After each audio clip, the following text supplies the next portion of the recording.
Opening credits. Dark Rules. A Billionaire Dark Contemporary Romance. By Summer Cooper. Auto-narrated using Google technology. Chapter 1. Emily. Had you ever wanted a hole to just open up and swallow you whole? How many times in your life had you thought that? Or read it? Even heard it, maybe? It had been thought countless times, yet here I was, countless plus one. I had no idea what to do. I'd had a secret lover, one my family didn't know about. And my lover didn't know who I was. If he knew, his perspective of me would have changed because I was a Thompson. The only daughter of a man who commanded one of the most powerful, well-known hotel chains in the world. Now a family-operated business, we had hotels that sprawled not only across America but the globe. We had money, power, and a fleet of cars, boats, and airplanes at our fingertips. I had never wanted for anything in my entire life, if you didn't count respect and affection. Which was part of the reason I'd had a secret lover. I didn't want my family to know about him, and now that I knew who he was, I didn't want him to know who I was. I just wanted a nice, uncomplicated relationship. One where I could have as much censored as I wanted to have and then move on, to live out the rest of my life in whatever way it worked out. This mess, this infernal, laughable mess, wasn't what I'd planned on. I'd put my phone down and stared at the walls until my eyes felt as if they were about to melt. It had been 2 hours since I'd met with my brother. 2 hours in which I was supposed to ponder my future. Have the man of my dreams F me into jelly-legged silliness while I lied to him, or throw it all away and hope my family never found out what I'd done. I could, of course, always tell him who I really was. He'd seen my face now. If he'd happened to catch me in a picture with my brothers or father, he'd know who I was immediately. I had rarely allowed myself to be photographed, however, so that was a point in my favor. The problem was, I might be known in some of the circles the rather sexy Dylan James wanted to take me into. We discussed new worlds, secret worlds that he'd wanted to introduce me to. Worlds where powerful men met with even more powerful women, women who could bring a man to his knees, simply by getting on hers in an ultimately pretty pose of submission. I'd wanted to take part in those worlds with Dylan, but not if it meant drama that I could really live without. I'd had enough drama in my life with my brothers and their wives. And my father, when he bothered to come back. At first, when I told my brothers to find a nanny, I wasn't on duty anymore, they hadn't taken me seriously. Once I changed my phone number, they'd start to realize there was a real problem. I'd wanted a life. Which brought me back to my original problem. Who should you choose when pleasure, censored, and adventure were in competition with family, hectic travel, bedtime stories, and diapers? I was conscious that I should have chosen my family, but Dylan was a temptation I could not throw away easily. Dylan was all mine, while they just wanted what I could provide them. I'd remembered his eyes, those seductive gray eyes, and how they looked when he'd finally found his peak. Even now, I felt a twinge of need inside of me. I'd wanted him desperately. That was obvious, if I had to question where my loyalties rested in this whole scenario. I'd thought about calling Roxy to get her opinion, but she was probably asleep or with Freddie. I couldn't call Jessie, she was my sister-in-law now, and she wasn't my best friend forever anymore. She belonged to Trent, and that made her off limits to me now. That had hurt a lot when it finally dawned on me that she wasn't going to be around for me as much anymore. Then they had children and well, I'd been left alone. I'd had no other adult friends until I met Roxy, and things changed for me. I started to see how much I'd given up for my family, and what I'd missed in life. They'd all had a chance to be wild, to make stupid decisions, and to make mistakes, the kind that made you smile, even though it shouldn't. I'd never had that chance. I'd been an adult from the moment I was born. As the baby of the family, I should have been spoiled, and in many ways I was. But then I'd hit puberty, and somehow I'd become a nanny for my brothers. That hadn't changed, even when they had their children. Now I had Dylan. I didn't feel so alone anymore, even if the time we had together was meant to be short. 2 weeks, that was what he'd offered me. 2 weeks that would change my life, give me memories to pull out on the loneliest of nights, when I couldn't escape the boredom my life had turned out to be. With a deep sigh, I'd got up from the couch I'd found myself on and went to the large window in the living room. My view wasn't that great, but I could see that it was getting dark outside. I had to make a decision soon. Dylan was waiting for me to call. I knew I couldn't say no to him. We'd only had a short time together, but I knew already that he was what I'd always wanted.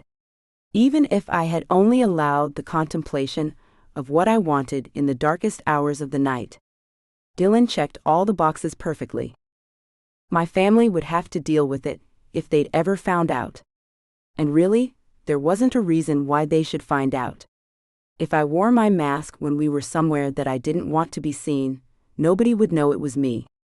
If we went out somewhere more public, where masks weren't acceptable, then I'd have to hope I didn't see anyone who might know my brothers or my family. It was a risk, but it was necessary to live the fantasy we'd created for each other. We had to be seen in public, the master and his subordinate. I had to be seen to be subservient to him. And he had to be the master, the one who ruled my pleasure. I'd lost myself in the memories we'd already made, and wondered what else he might have in store for me. Gentle moments mixed with rough. That night he began to teach me how to listen to his wishes, the way he'd told me not to come, and I'd obeyed. I didn't know how I'd done it, but I had. I'd waited until he'd allowed me that bliss, and then it was almost too excruciatingly good. I'd wanted more of that.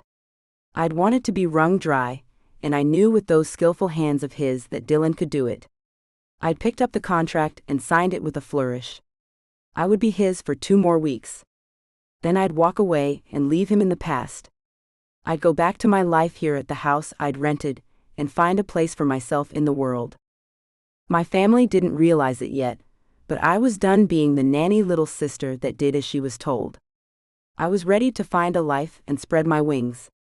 If I failed, I had a nest egg many would only dream about falling back on. Financial security wasn't the point, however. The point was that I could live my own life and be a real person. I loved my nieces and nephews, but that didn't mean I had to be a servant to them. They were children, so they didn't see me that way, but their parents obviously did. Sometimes in secret moments, I was the most angry at Jessie. She'd been my friend since we were little girls. She'd always had a crush on Trent, but that had ended our friendship. Then she finally got the man she'd always wanted, and she'd left me behind like an old teddy bear you'd outgrow as you grew up. I would never berate her for it. I couldn't blame her for taking the happiness she now had. I could, secretly, Censored. to have my friend back. Something else that was impossible, I reminded myself and went into the kitchen. I took out a bottle of red wine from the fridge and poured a small glass. I sipped at the sweet red and enjoyed the burst of flavors on my Censored. It reminded me of tasting Dylan's, well, who knew it? I could blush even in the privacy of my own home. I laughed at myself and turned on the music system that played through hidden speakers all over the house. Neil Young's Harvest Moon began to play, a song my mother would play for me when I was little while my father was away on a business trip that never quite ended. I danced through the house and tried to remember to be happy. I just signed my life away to a man who could really hurt me, in more ways than the obvious. I could come off as cold, robotic even sometimes, but that was a defensive mechanism I'd learned a long time ago. If people didn't want to talk to you but were forced to, the coldness you met them with could make the ordeal less burdensome. Get it over with and move on, that had been my motto as a Thompson child. It had carried me through life well, and it would get me through whatever Dylan had in store for me. Part of the point of our little adventure, though, was that he'd break that wall down that I'd put in place over and over again, until he found the real me.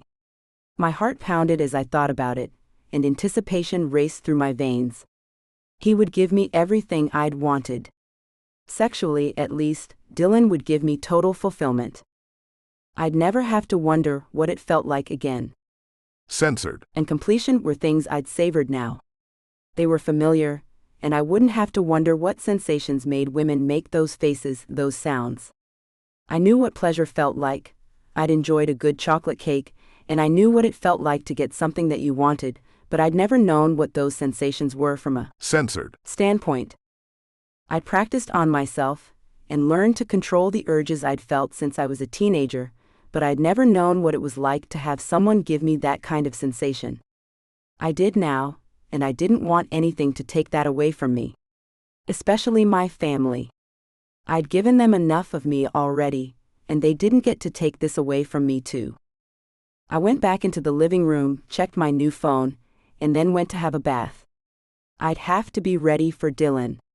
He told me to take tonight, to think it all through, but I didn't need that time after all. Not after I'd seen Trent. I laughed when I remembered the expression on his face when I'd turned to walk away from him earlier. I'd left and come home even when he'd called after me. He hadn't expected that. My family seemed to have forgotten something about me. Something I hadn't been able to forget since I was born. I hadn't been allowed to. I was a Thompson. I could be just as arrogant and stubborn as they all were. They walked around so proudly as they silently declared their superior attitudes, an inherent right as a Thompson. Well, I was now staking claim to that right that belonged to me. Mainly, I was claiming my right to be left alone, to be left in peace to live my life. If all they wanted was a nanny, then they could go through the process to hire one. I wouldn't be available anymore.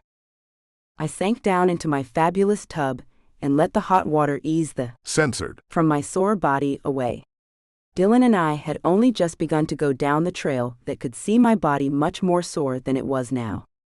That was something I actually looked forward to. It wasn't something I'd ever admit to anyone, except Roxy and Dylan, but I wanted subservience on my terms. I'd longed for unimaginable ways that I hadn't known could be satisfied. But now I knew, and I wasn't about to let anybody stop me. Even if the man who gave me what I craved the most was some kind of economic enemy of my brother's. We had enough money, and we had loyal clientele. We had a good name in the hotel industry, and with our clients. A little competition might be a good thing for them. Instead of declaring Dylan an enemy, Trent should have left the man alone. Dylan was more than capable. He had his own empire on the West Coast to prove that. Trent should have just bowed out and let Dylan get on with his intentions. He should have focused on our empire, not Dylan's. In doing that, he'd lost sight of someone long ignored in the family. Until she was needed, for something that someone else should be doing anyway. I hated how angry I was with my family. It tore at me, but I couldn't help it. After a lifetime of being the forgotten sister, and then a trusted nanny, I had walked away. It shouldn't have been such a surprise, but obviously I wasn't thought of often enough to make them realize I'd been drowning for a long time and had needed help. I'd found it elsewhere. In the arms of the enemy. That secret knowledge gave me a thrill. It was a way to pay them back. Sleeping with the enemy, but not for purposes of espionage. Oh no, this wasn't even about revenge. It was about what I'd gained from the experience, how I could get on with my life once this was all done. No, I was the only one who would win in this little game, even if I was the only one who knew it was being played. I'd go to Dylan, I'd be his, and he'd never even know of the victory he'd been given. But I would. And that didn't bother me one bit. Chapter 2. Dylan. I heard my phone chirp and saw that I'd had a text from Stephanie. Exchange of our phone numbers had been part of the contract, so that if I wanted her when the club was closed, I could contact her. She was to be at my beck and call. Literally. I could call her any time I wanted to, and she'd be on her knees in front of me. The possibilities were endless. I could tell her to take me in her mouth and watch her beautiful face as she sucked me to a mind-blowing end, or I could drive inside of her hard and fast until we both got off. Or even better, I thought as I sat back on the couch and let the fantasy play, I could bury my face in that sweet spot of hers and fill my senses with the way she tasted, the way she smelled, and the way she felt. Or I could have all three. She told me she wanted me to be rougher, more in command, and to use a crop on her. I wondered why she'd chosen the crop instead of a whip or a paddle. She'd specifically used the word crop though. I guessed she'd done some horse riding, and had thought about what could be done with that instrument more than once as she rode around. Or perhaps it was something she'd seen in a movie or something. I knew next to nothing about her, not really. I didn't even know her real name, but I wouldn't push. I didn't give two Fs who knew what I was doing, not really, so I'd used my real name. She could be reserved, my beautiful little butterfly. Sometimes she would seem distant, as if she was somewhere else, but not often. Stephanie usually focused directly on me, every move I made, when she was with me. It was only in the quiet times, after we'd finished, and I didn't want to leave her, that she'd go quiet. I'd never really wanted to break that silence, because she seemed so lost in those moments. I'd wanted to know things about her though. What her favorite color was, what kind of music she'd liked, what she liked to eat the most, the little things that all seemed to matter, and that kind of worried me. I kept reminding myself this was an arrangement, a business transaction, and that I couldn't get involved. That should have alarmed me from the start. I shouldn't have had to remind myself this wasn't a real relationship. It wasn't about long-term plans and honeymoons on the beach, babies in a crib 9 months later. This was about Censored. dirty, rough, some would even say kinky. Censored. But Censored. it was about, and nothing more. My phone buzzed and I'd look down at it. A message from Stephanie. My eyebrow lifted because she wasn't supposed to contact me until tomorrow. Had she changed her mind? Was that why she had called me early? My guts twisted into a knot at that thought, and my hand shook as I reached for it to open the screen. Less than I'd like to see you tonight, greater than. Her words made those knots a little tighter. Not much of an explanation. Then she sent me a picture, a shot of her panties and clothes on the floor. Oh, now that looked far more positive. When she sent me a picture of one of her, Censored. covered in bubbles except for her, Censored. I knew it was a yes. Less than I'm busy, but I'll see if I can fit you in, greater than. I smirked. I was doing F all, but that wasn't the role I had in this game. I was the master, and dismissive was the name of the game at the moment. Less than, of course, you're a very important man. I will sit here and wait like a good girl, greater than.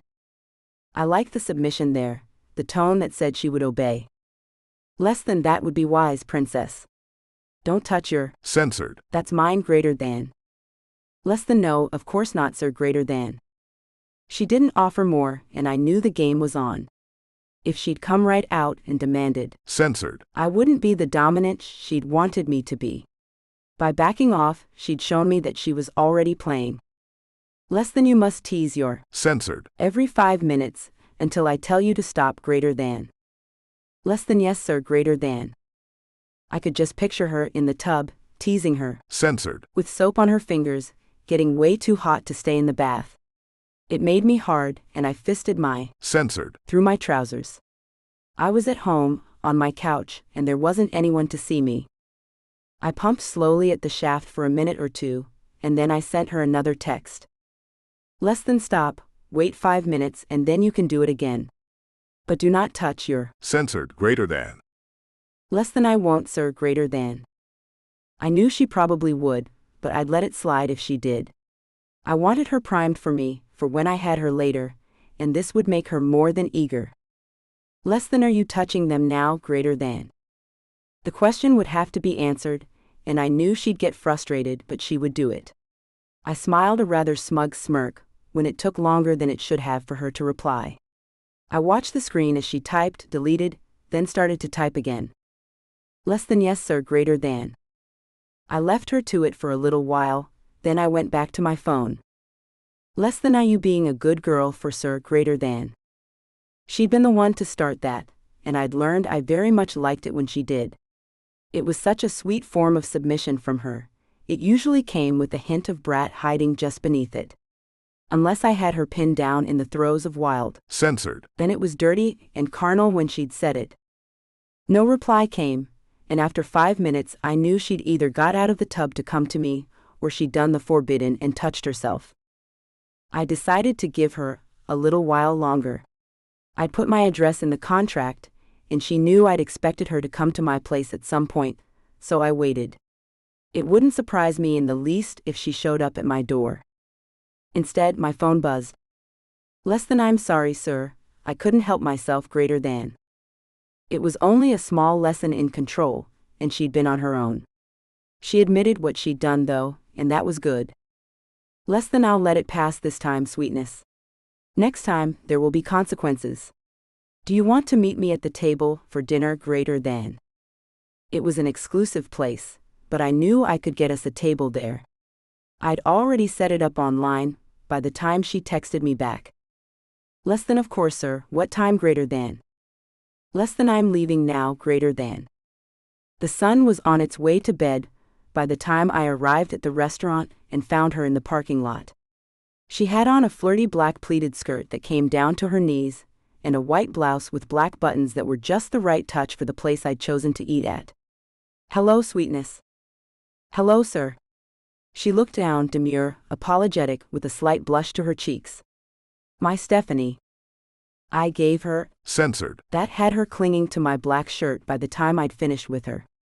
When I pulled away, I pushed blonde hair behind her ears and looked into gray eyes a little darker than my own.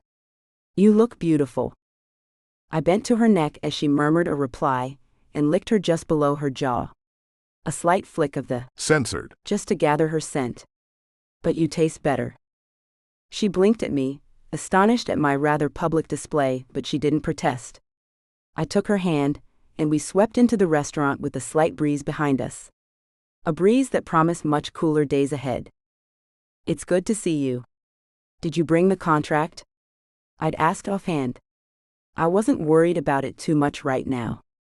I just wanted to know she'd signed it. I forgot and left it on my kitchen table. She'd folded her hands in her lap and dropped her gaze. I'll get it next time. I brushed the forgotten document aside. You signed it, that's all that matters. Of course, sir. Which wasn't exactly an admission, but she was here, so she must have signed the contract. Excuse me, sir, here's your meal. And yours, madam. The waiter came in to deliver a grilled salmon steak for me, and grilled chicken for Stephanie. We were silent as we ate. I noted her table manners seemed to be very European, especially the way she ate from the back of her fork, instead of scooping it the way most Americans did. It was a pretty display, but one I'd found unnecessary. It was much easier to scoop your food onto the fork as intended, but let it go. It was something she'd obviously been taught to do, so who was I to judge? How was your dinner? I'd asked after I'd wiped my mouth and put my silverware down. It's really quite nice, sir, thank you. She looked up, her lips slightly parted in a smile, and her eyes glittered with delight. It wasn't the food that delighted her, however. It was the fact that she'd called me sir. She'd even stressed the word when she'd said it. That was what made those beautiful eyes glitter. It was slightly dark in here, and we were in a very dark corner, away from the central dining area, where everyone sat who wanted to be seen. I didn't want to expose her too much, and had asked for a private table. She sat across from me in her chair, perfectly respectable and demure. I'd wanted to F her against the wall until she screamed out my name, and her mouth made dirty little sounds that would shock the patrons of such a place. You may call me Dylan, you know? It is my name. I smiled as she went back to her food. I know. She'd popped a cherry tomato in her mouth and chewed before finishing her thought. I like to call you sir, though. It's rather delicious. It is. My little sub could be a vixen when she wanted to be, and obviously she wanted to be now. Have you ever swam? Censored. Stephanie. If I had to guess, I'd say she never had. But then again, she was full of surprises. Perhaps her family owned some house in the country, some palace with a lake that she'd escape to on hot summer nights. She looked at me, surprised, and gave a brief smile, before she turned her head away as if admitting the truth embarrassed her. It's on my bucket list, but I haven't scratched it off yet. Her eyes came back to mine, and the smile faded away. Why do you ask? Because I have a heated swimming pool at my place, and I can't stop picturing you swimming in it. Nude and with that hair of yours fanned out behind you. Ah, she said with a slight tilt of acknowledgement. I guess we'll be swimming tonight then. Yes, tell me more about this bucket list of yours. It's not much really. Little things I'd like to explore or do. I'd like to go to Iceland just once. We don't have a. I looked up, surprised that she'd stopped. What had caused that? What had she almost revealed? She wiped it all away with a gleaming smile and carried on. It's not somewhere I've ever had the chance to go to. I see. It's a lovely country, one I wouldn't mind seeing again. I'd gone as a teenager to explore the glaciers and do some climbing. I hadn't forgotten that almost slip though. She'd said we. Who was this we? Her family perhaps? I'd also like to see the remains of Pompeii and explore the shipwrecks beneath the water in Greece. Oh? A history buff then, very good. And what else? Anything not here on that list? You've added a few things and ticked off a few. She gave me that vixen smile all over again, and I wanted to get her home. Wipe that smile off of her face and replace it with an expression of pure ecstasy. Do you want anything else? Another glass of wine, perhaps? I offered the delay smoothly, as if I wasn't screaming internally that I just wanted to get her home. No, I think I'm finished with food for the night. There was something different about her, something that wasn't necessarily aloof, but was setting off alarm bells. It was almost as if she had taken this new contract on as a challenge, and where I'd had a perfectly submissive mistress within my grasp, I now had a seductress bent on winning some kind of game. Her eyes fell to the table, to the glass of wine between her fingers. No, perhaps aloof wasn't right. Maybe she was using bravado, seduction in an odd way, to keep me at arm's length. That was an odd thought, but it might be true.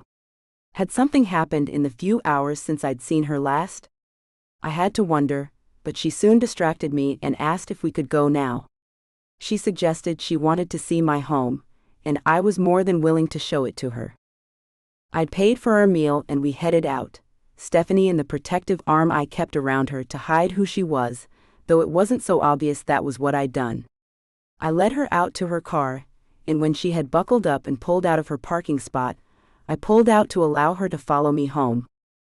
The drive home gave me time to think and go over the evening so far. Something was on Stephanie's mind, but she wasn't talking about it. That was fine with me. I wasn't after a relationship after all, just a good time for a couple of weeks. Or so I kept reminding myself. It didn't take long to get back to my place. It was an apartment, but I had an indoor heated pool in that space. Money could buy you almost anything you'd want, and I'd wanted a heated pool. Swimming was one of the ways I'd kept fit, and I didn't see a need to swim in cold water. Especially when you added Stephanie to that water. Although with her in the pool, I might not have needed heated water to keep me warm. Chapter 3. Emily. Dylan called his place an apartment. What he didn't say was that this apartment was a penthouse at the very top of one of the buildings in the city. It overlooked the ocean on one side and had an excellent view of the lights and attractions below. The entire place, decorated in a cold masculine taste, very minimalist, with black furniture and glass tables, wasn't inviting if you were a woman looking to create a lasting relationship with a family in the future. But if you were looking for a man to F you into the middle of next week and make you beg for more, well then, Mr. Dylan James was your man. The apartment was indicative of a man who liked his control, who tended to his needs, but wasn't the kind to put up with unnecessary fluff. In essence, his apartment told me just what I'd already known about him. Would you like another drink? He'd asked as we walked through the place. A small living room with a long couch, one black leather chair, a glass table, and a television went by, and white painted walls were a blur uninterrupted by portraits of any kind. The floors were some kind of black wood, and I glanced around to see a bathroom, a bedroom with a red duvet, another empty room, or at least it looked empty with the door only partially opened, and then the kitchen. There's a study through there, he pointed off to the left, and through there is the pool and gym area. I could see a door to the right, and wondered what delights waited for me in that room. Could I have some water, please? I asked, when he went to the sink in the island in the middle of the kitchen. Of course, I'm sorry. He went to the fridge and pulled out a bottle of water. The same brand from the club. I'd said it was the kind I preferred, and he'd remembered.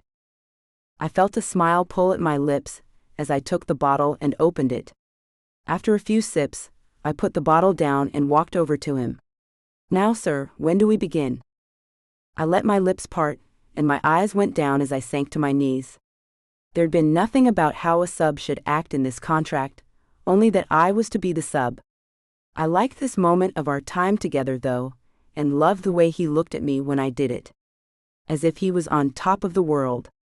As if I'd given him that world, and wanted to put it all right back at my feet. His hand came down, a finger stroked my cheek as I looked up at him, my heart in my throat. He was my family's enemy, and should be off limits to me. Something about that gave this moment a dark edge that I couldn't turn away from. It heightened my excitement that I might be caught, that they might learn about my betrayal. That he might. That part didn't sit so well with me. As far as I knew, Dylan hadn't done anything to earn Trent's enmity. He'd only wanted to make his way into the hotel industry on this side of the country. It was Trent's childishness that made Dylan forbidden fruit. If he found out what I'd done, then he would have to deal with it. I hadn't really betrayed anything, not really. Or so I explained it to myself, as censored began to flood through me. Dylan took my hair in his hand, bunched it within his fist, and pulled my head back. Not so tight that it hurt, but enough to know he had my hair firmly in his grip. And what do you want tonight, Stephanie? Whatever you censored, sir. That's all I ask for. The words were out of my mouth without a second thought. He could have whatever he wanted of me. My gaze dropped to the place before me, the zipper of his pants. It was bulging now, and I knew my pose, my submission had done that to him. This scene has been censored to provide a safe and enjoyable reading experience for everyone. Chapter 4. Emily. This scene has been censored to provide a safe and enjoyable reading experience for everyone. I'd hoped that he'd just ignore it all and let me have my way, but he'd been serious. Maybe for now his resolve was high, I decided, but later he'd give in. Surely? I didn't want to give him that contract. It seemed silly to me now, and I didn't want to give in to the challenge he'd set. I decided that was probably the gist of my whole problem. He'd insisted on it. I wanted to be a brat. I wanted to challenge him, to make me obey. He'd been too gentle so far, and while part of me appreciated that, there was also part of me that felt as if we hadn't taken this far enough yet. As if he hadn't taken enough control. This was the moment when I'd find out if he was serious about being the dominant person I wanted him to be. I could feel the challenge burning in my eyes, and I knew he'd seen it when he gave a rather smug smile. I see. Dylan nodded and sat back on his bottom, palms up on the floor to prop himself up. What am I to do with you, brat? I gave him what I felt was a rather smug smile and spoke. Whatever you please, sir. Ah, but we agreed on there being a contract, Stephanie. That is vital for any of this to happen. How do I know you are truly consenting otherwise? Especially now that I have you in those clamps. His finger pointed in the direction of my wrists, and I squirmed. Surely he wasn't about to end the night just because I hadn't brought the contract. Chapter 5. Dylan. She looked down at me with round eyes that challenged, but also with eyes that begged. In that moment, she was the perfect sub. If only she'd signed that contract, I'd be inside of her now. I wanted her to feel pain, but the kind of pain that would make her remember to bring that freaking contract next time. I'd wanted her to know that she'd done something wrong, and the consequences of her actions. But I wanted the pain, the consequence, to be worth the defiance because I could see now she hadn't forgotten the contract. She'd done this on purpose. To test the boundaries. I dismissed it earlier, desperate to have her, but she'd eased that desperation in the kitchen. If she hadn't gone down on her knees to get me off at the moment, I might have broken. I might have given her what we both wanted, but she'd left the contract at home. Now we both had to pay. This scene has been censored to provide a safe and enjoyable reading experience for everyone. Chapter 6. Emily. My hands shook as I put the car in park once I'd pulled up to my own home. He'd sent me home, like a naughty schoolgirl who had overstepped her boundaries. I'd misbehaved, and this was my punishment. My legs squeezed together when I moved to get out of the car, and I couldn't stop a wince. It hurt so much. But not really. Not like a blister on my foot would hurt, not that kind of annoying pain. This was a pain that begged for more of the same treatment that had caused it. This pain might actually be worse, now that I come to think of it. I knew that blister would heal, that the pain would go. I pushed in through the door, put my keys and bag down, and went to throw myself down on the bed. I needed a shower, a bath, whichever, to get the chlorine from the pool off of my skin, but the thought of being censored again only made the throb between my legs worse. I groaned in frustration, turned on the sound system, and sighed as Lord Huron began to sing about how he wanted to revisit the past. Would I change anything about the night we met, I'd wondered? I'd thought about it, the way his eyes had met mine, and I'd known. I'd been so afraid, until he looked at me. Then I knew what I was there for. I knew I was there for him. I'd smiled despite the way my body protested, and relived it all. From the first moment he'd smiled at me, to that final smile tonight. The one that said he owned me. I couldn't get that out of my head at all, because I knew it was true. I was his now. That whole display, the way he'd refused to go any further, the way he'd shown me what I could have had blown me away. I curled up on the bed, and the smile turned into a grin. I put my head under my hand, and felt a slight nag of pain on my wrist. I pulled it up to my face to look at it. I'd left the lamp beside the bed on, and could see clearly that the skin wasn't marked, not really. A faint line remained from where I'd pulled against the clamps, but that would go away within an hour or two. The pain would go too. What would remain was the memory of how he'd pinned me to that wall. It had been a thrill, and I'd been afraid, for only a moment. The fear had changed as he'd touched me, to a fear of him, to a fear of myself. I'd wanted him to do things a woman shouldn't want a man to do. We should have been gratified at our whim, wasn't that what we're told now? Waiting, denial of gratification, that was abuse, wasn't it? No, my brain argued, it wasn't abuse at all, because I knew that denial would totally be satisfied as soon as I brought him a contract. He'd briefly given the reason that I now thought was the reason he denied me. Consent. I had to explicitly state my consent. Now that I'd thought about it, I remembered the way he'd completely honored the line in our other contract, despite my pleas, that he not engage in penetrative censored with me. I'd wanted to save that for something. It hadn't been some silly notion of the right one. I just wanted to wait until I was ready. Until I knew that it was the right moment.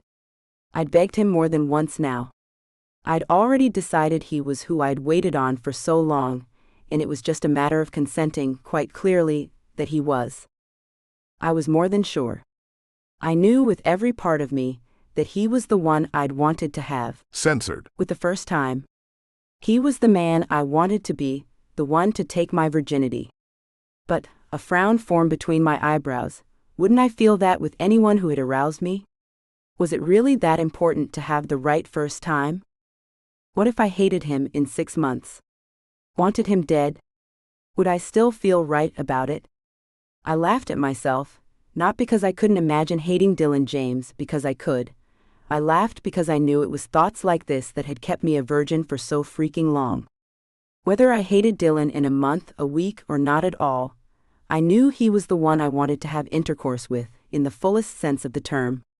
Not because he would appreciate the gift I'd given him, but because virginity was something we were born with. We should think of our first time as a gift to ourselves, not to someone else. I was, in effect, gifting Dylan to myself.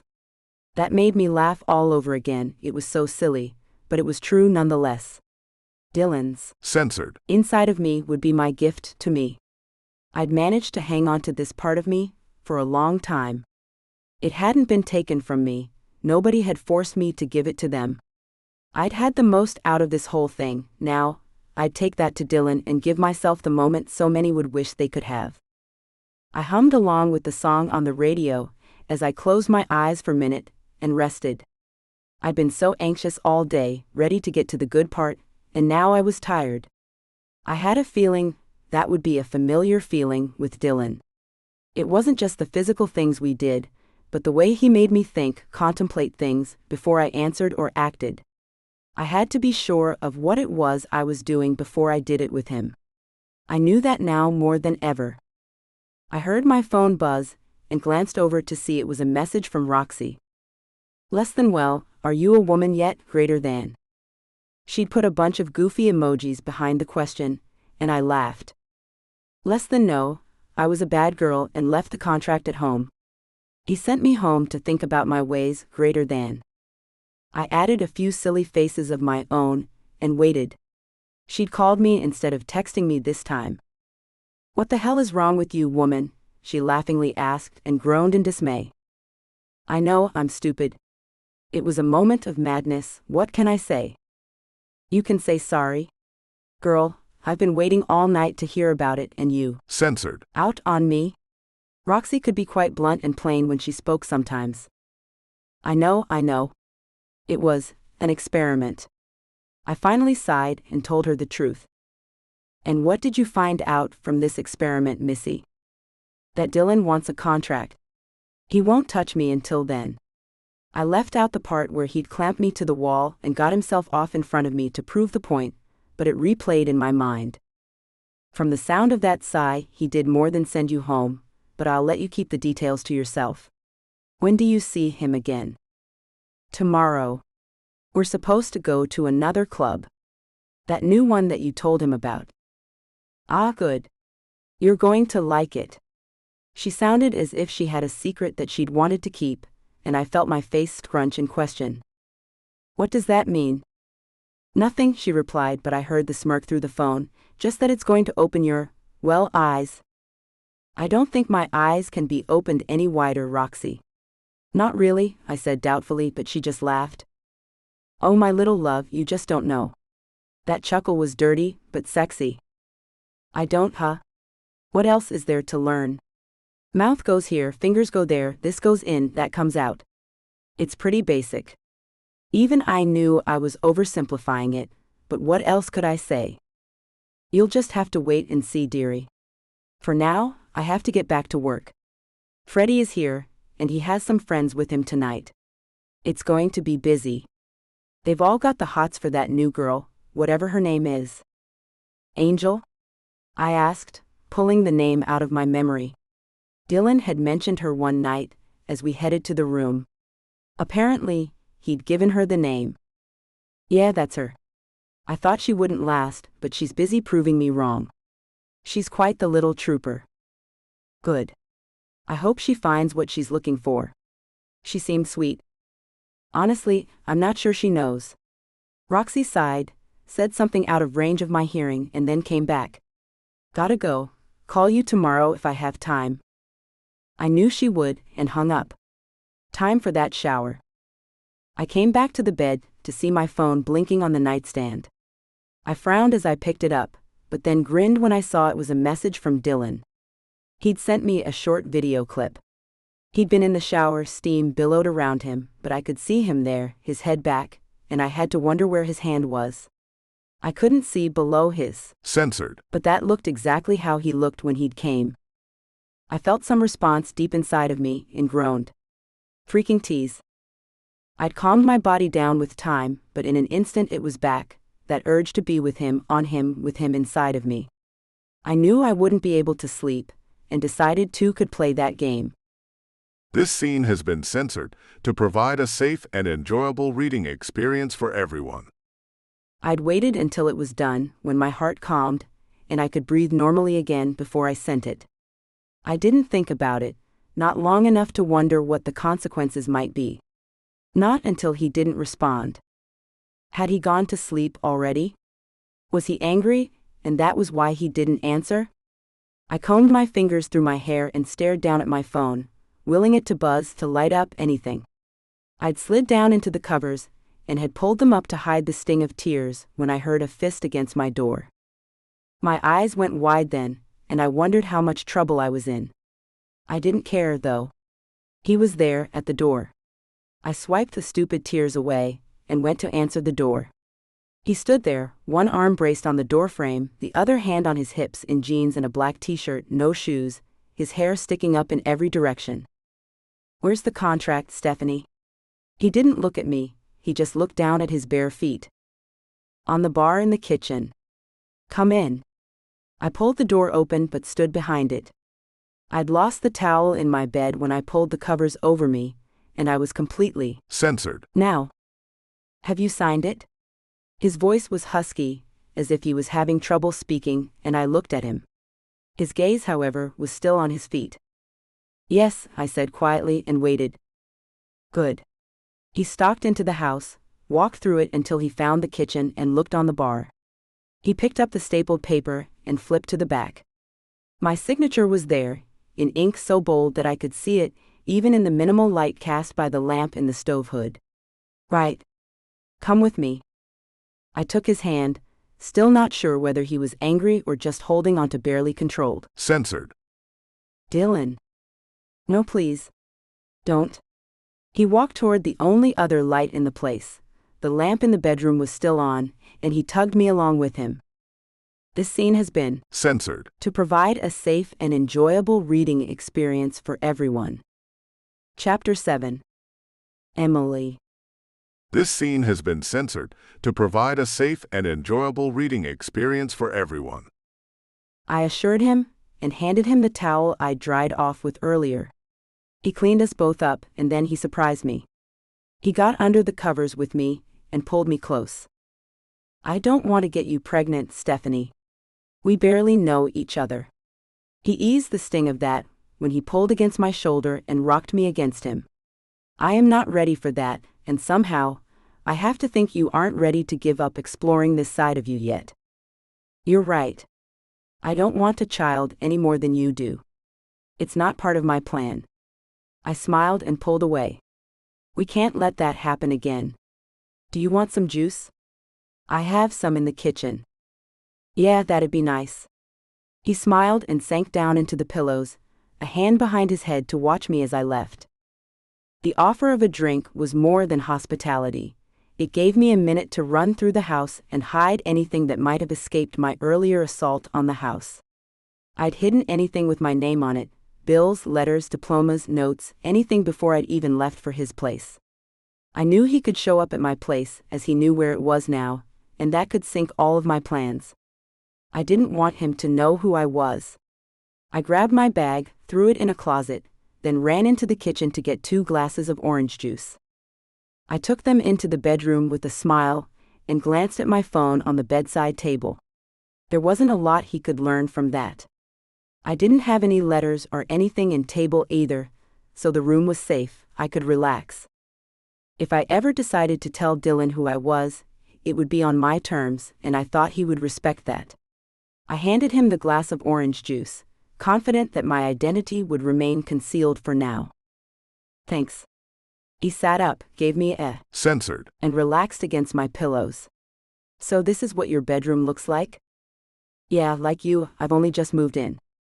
I was living in New York until then. I'd actually spent more time in Charlotte over my life than anywhere, but I didn't want to give him that location. That was the headquarters for the family now, and I didn't want to give him a reason to connect the two." "You don't sound like a northern girl," he said with a grin. "As if you'd know with that Midwestern accent of yours." I laughed and snuggled close. "I was only there for a little while. I've lived in North Carolina most of my life." "That explains it then. I guess I can understand. And my accent isn't Midwestern. I've just been there so long, I sound like I am. My adoptive parents took me to Kansas a long time ago, and well, I guess it wore off on me." He looked away, and I knew it wasn't the right time to probe. We had time if we so chose. For now, I decided it was best to just snuggle down with the man who had just taken my virginity, and try not to text Roxy like a teenager gone mad. Chapter 8. Dylan. It occurred to me a long time ago that each day is a new page, a new chance to live a different life. The point in life when the thought first occurred to me, I was depressed, moody, and riddled with guilt. The James family came along, gave me a new name, and saved me. My life became an effort to repay that kindness, while at the same time I became a business tycoon. It was like I became two different people, a son to the people I called mom and dad, and a threat to those who got in my way or the way of my business. As I took over more of the roles my father once filled, life became the same every single day. Occasionally, there'd be a competitor to take out, or someone who wanted to sabotage my business, but I dealt with all those problems swiftly. I didn't brood over my past anymore, or the burden of guilt that I'd hidden deep inside of me. I just lived each day. As I woke up to the warm, soft curves of the formerly virginal Miss Stephanie, I remembered that long-ago thought.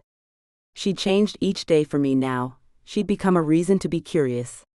Curiosity was something I'd left behind, something I'd replaced with a drive to eliminate competition and to succeed. From the moment I'd laid eyes on her, she'd changed my thoughts. It was an odd realization, but it was true. I was curious.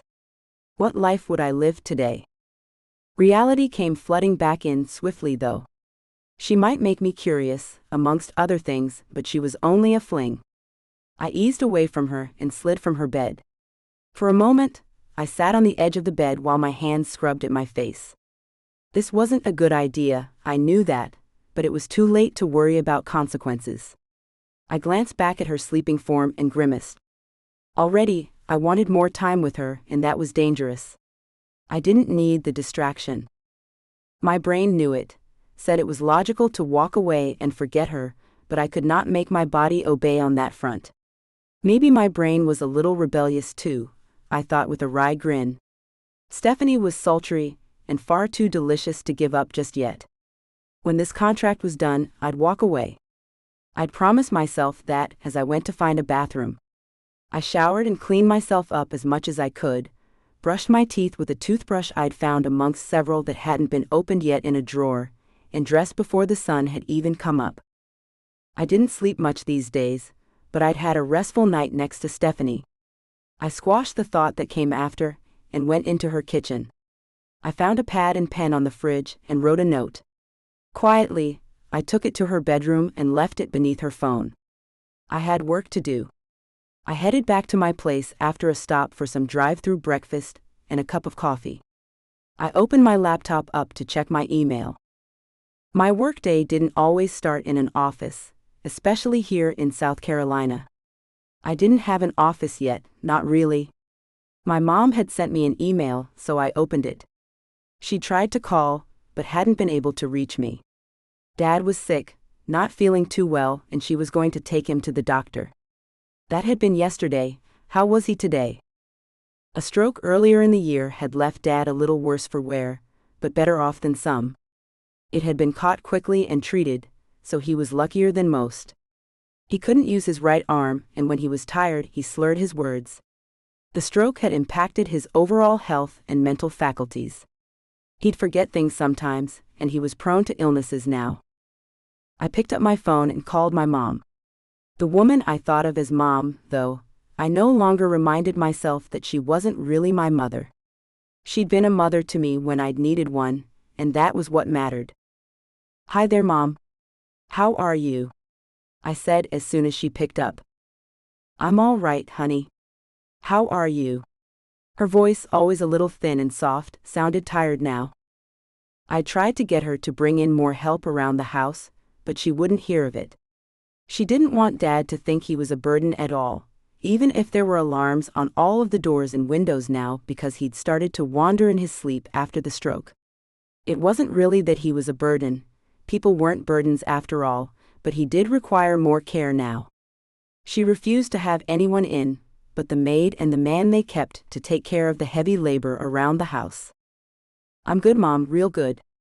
I couldn't hide the smile in my voice. Memories of Stephanie flitted around in my head, her smile, the soft sound she made when she was asleep, and I couldn't help but smile. I'd called for a reason, though. "How's Dad? What's going on?" Oh, just a little. Censored. Cold that won't go away, Dylan.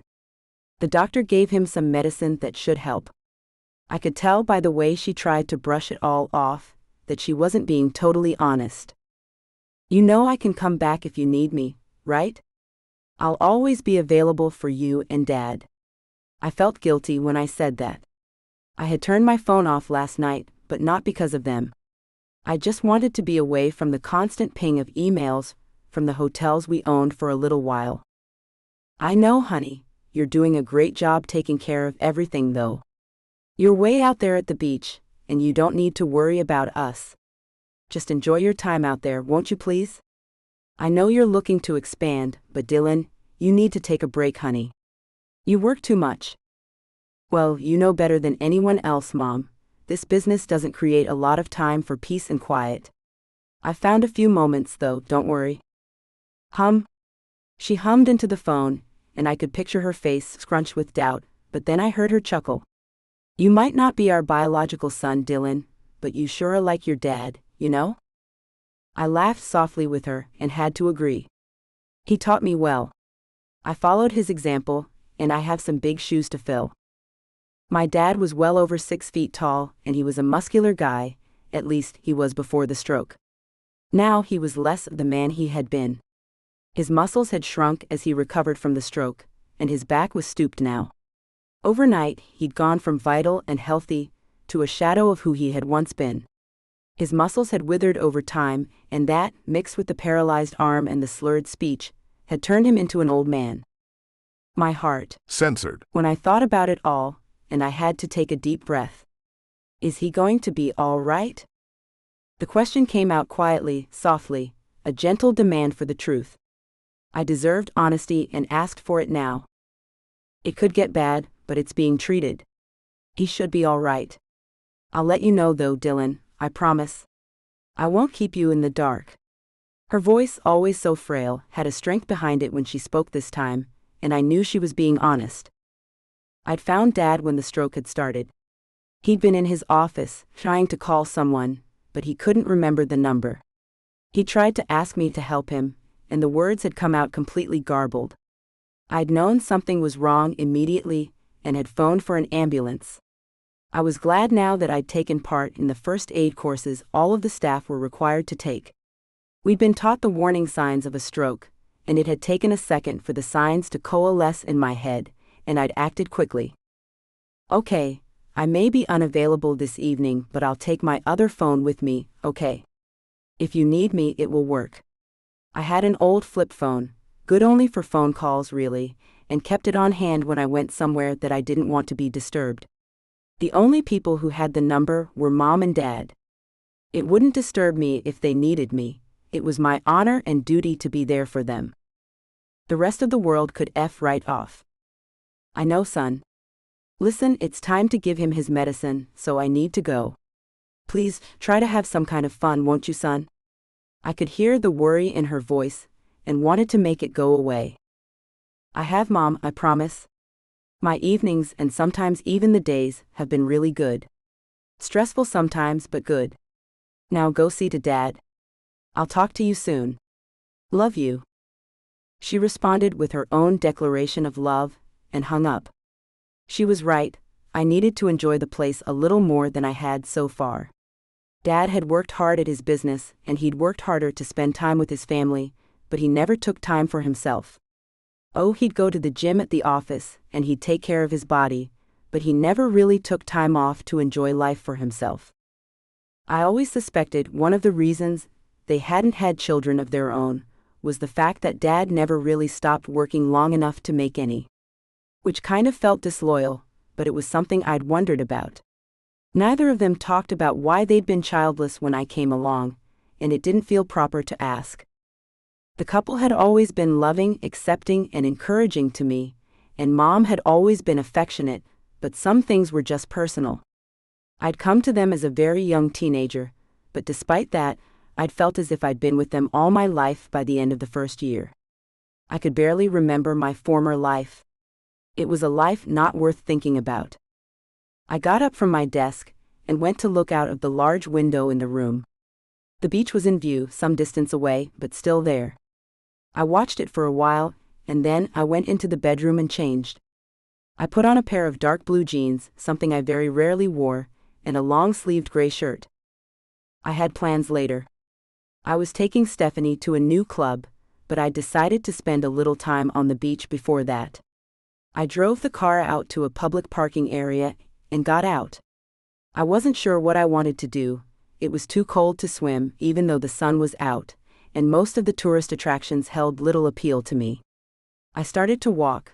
The black leather loafers on my feet weren't exactly adequate for beach walking, but I didn't mind that there was sand in my shoes. I headed down to the firmer but wetter sand near the surf, and put my hands down in my pockets to keep them warm. I had to admit, the sea air was cleansing and smelled good to a boy who had spent his youth surrounded only by freshwater lakes. That was, until my adoptive parents came along and showed me the coast of California and Washington State. I'd even seen the coast along Oregon, as they took me along on their travels. After I'd graduated high school, I'd spent a few weeks up in Vancouver, Canada, and had gone back since. The coast was different in each place, but it always smelled the same. The sea, for all its roiling rage or placid seductive calmness, always smelled like the same. It calmed me, those few times when I'd escaped to it, and the effect was no different now. A breeze picked up, and my hair blew in the wind. Time for a cut, I thought, but Stephanie loved to run her fingers through it, and I loved how she gripped at it when she came. I closed my eyes as those thoughts filled my head and heard myself groan. That woman was incredible. I sat on a dry patch of sand and looked out at the ocean. I saw gray waves crash and knew a storm was likely on the way. The ocean was usually quite calm here, but today it twisted and churned wildly, stirring up the sand beneath. I thought that was how I felt at the moment, like the sand being churned up by a wave of something I couldn't control. I had to get this woman out of my system, I decided, contradicting myself. I'd wanted to know more about her. I'd wanted to spend more time with her than we'd agreed to. But that wasn't possible, it simply wasn't. Even if she made me hard as a rock with only a brief thought, she wasn't meant for me. No woman was. I wasn't going to risk a replay of the past, and I certainly wasn't going to start a relationship I might not be around for. I had work to do, places to go, and success to maintain. A woman would only complicate that. She'd come to resent me, she'd learn to hate the things that took me away from her, and that wasn't fair. I thought about Mom, taking care of Dad with so much love in her heart that she wouldn't let anyone else near him, and I didn't want to do that to a woman who had come to love me. I wasn't sure I was even capable of loving a woman. I'd never been in love before. Sure, I'd loved Mom and Dad, but that was familial love. Being in love was something I'd managed to avoid completely, and with good reason. I felt my eyes narrow and refocused on the waves that crashed before me. Don't think about it, I told myself, and closed my eyes. Just enjoy the next 2 weeks and then let her go. She was only a woman, dance with her, her to incredible heights, and then let her go. Simple, uncomplicated, just the way you liked it. Then I remembered the way she smiled with a sweet tilt at the corners of her mouth. No matter what had made her smile, something I'd said or done to give her censored satisfaction, that sweet tilt was there. Would I ever be able to forget that? Some odd censored filled my censored, and that made me nervous. Even a little angry. What was wrong with me? I'd taken the woman's virginity, and now I turned into some kind of sap? My fingers came out of my pants and dug into the sand beneath me. Maybe that was the problem. I'd taken her virginity and hadn't really thought about it. A woman's censored experiences didn't matter to me. She could be an expert or totally untouched, I didn't judge them on that. But something about the fact that it had been me who had her first really did it for me.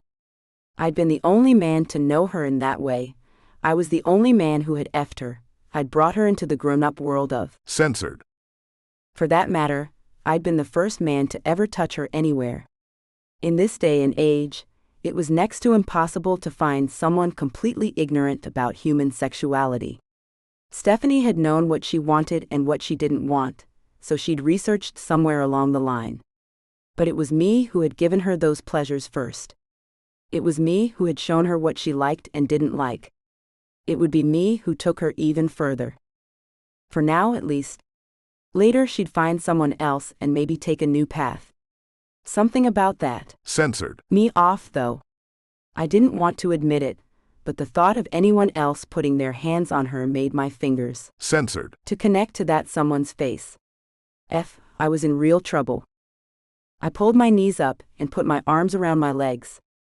Instinctively, I'd moved into a position of watchfulness. I'd break anyone's hands that came near her, and that wasn't me, but I had a feeling I'd already changed. I'd have to try to pull away to keep her at a distance, but if I was protective of her, of what was mine, for now, then I was in too deep already. Chapter 9. Emily. I'm keeping this one.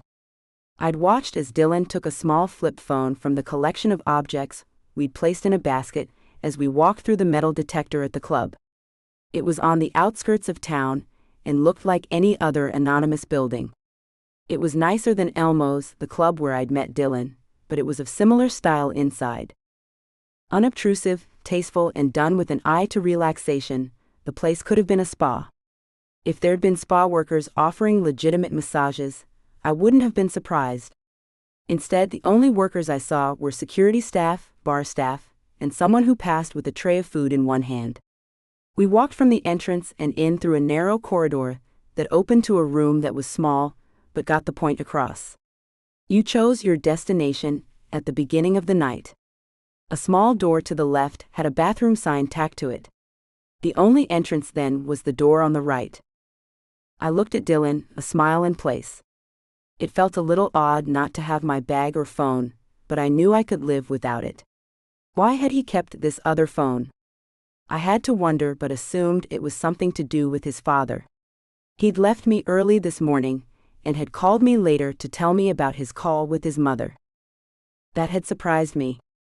Not that he'd called me, but that he'd discussed something so private with me. I'd thought he'd only said anything because he wanted to prepare me if he had to go back home.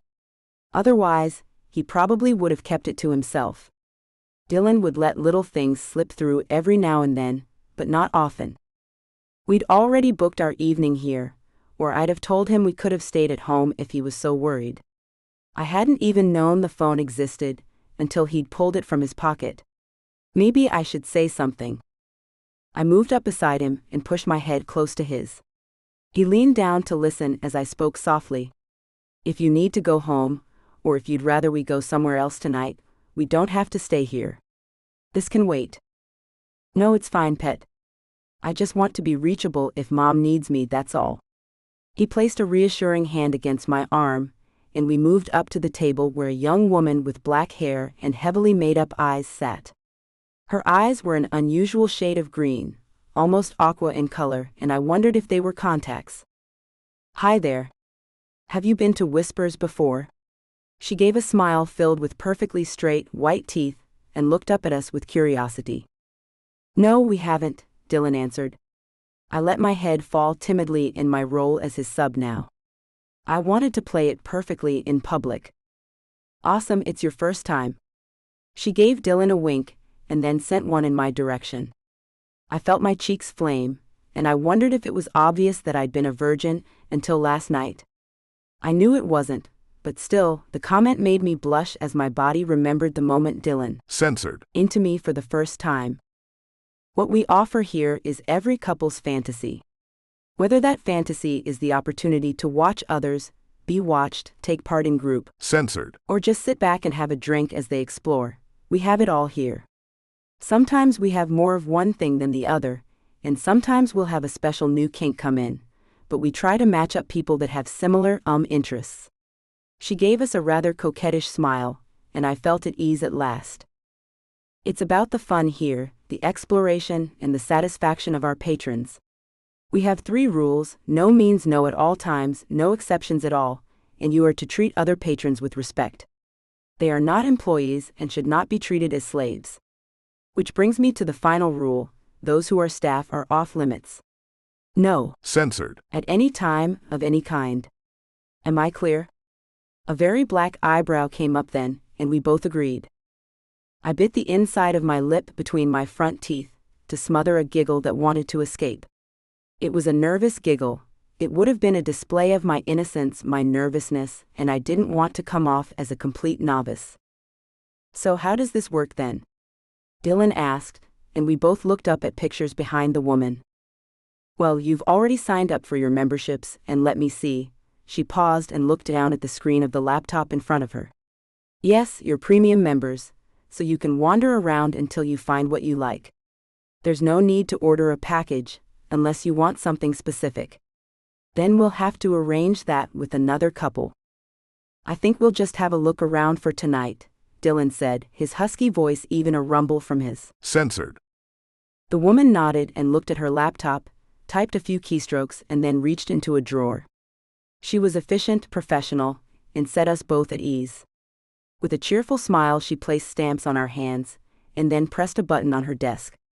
I heard a buzzing sound over by the door, and Dylan looked at the woman. "You can go in now. Welcome to Whispers. I hope you enjoy your time here." It was only then that I saw a nameplate was pinned onto her black top. Emma was printed on the almost invisible clear plastic. The name was printed in black and against her shirt. It barely showed up. Dylan took my hand, opened the door with his free one, and we walked into a wall of sound.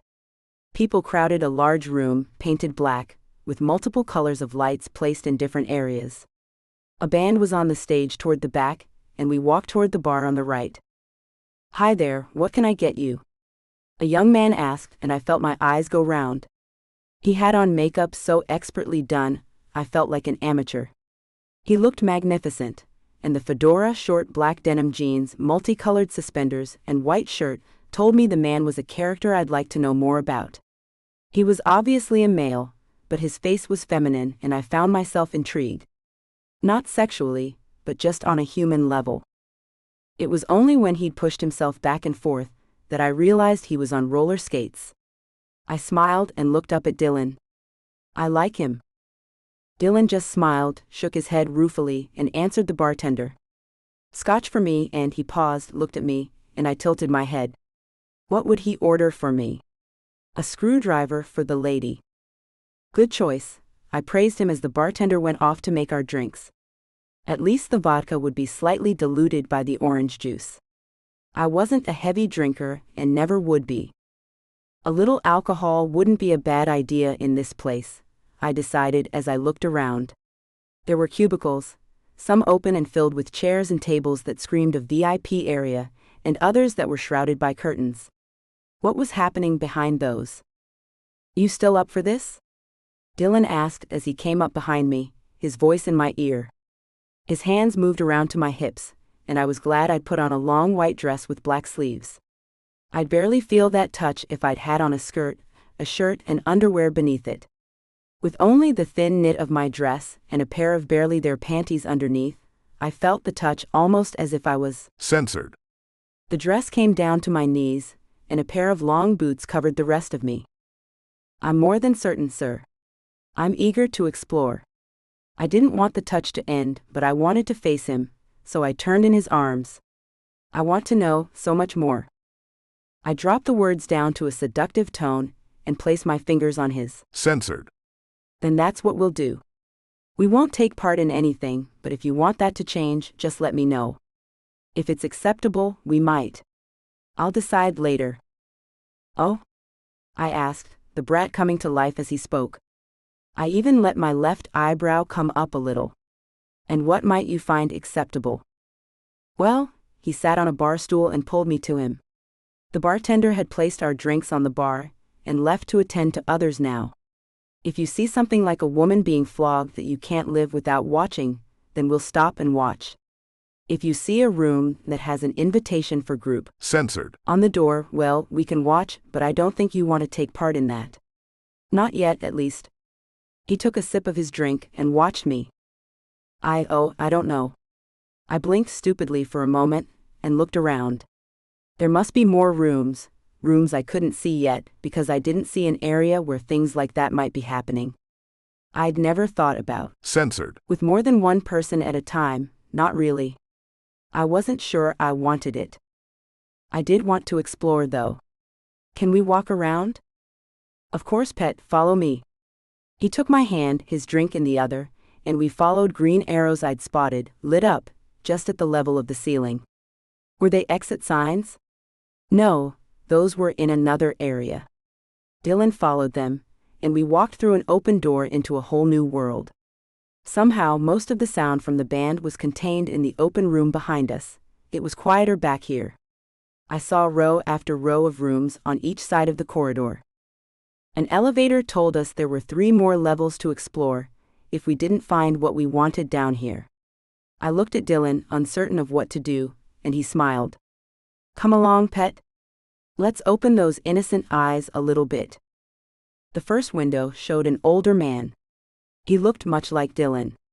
His haircut and the arrogant tilt of his head spoke of a successful career, but he was chained to a wall, and I stopped.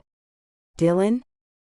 Yes, pet, he asked softly, a reassuring wall of heat beside me. Men like to be tied up and dominated? I hadn't really watched any of that. I'd assumed it was something men enjoyed with other men, but it was a woman in the room, all woman. I assumed. Lesson 1: Don't assume, I thought to myself.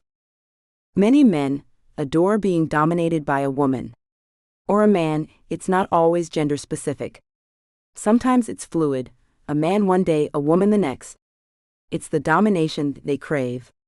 He spoke softly, so we wouldn't disturb those on the other side of the glass. I flashed a glance down the hallway, and saw some of the windows were black while others were dimly lit. I had to guess some were blacked out on purpose. I took a deep breath and put my gaze back on the man. The woman had him in her hand now, the most sensitive part of him, and she was placing some kind of clamp on him. A chastity device. He can't touch himself with that on.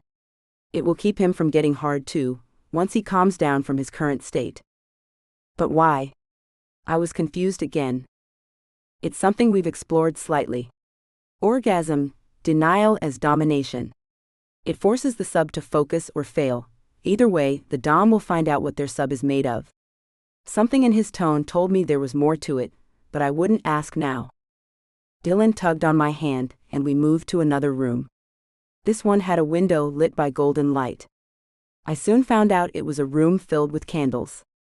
Candles that were currently being used to drip wax onto a very buxom blonde, by a svelte brunette.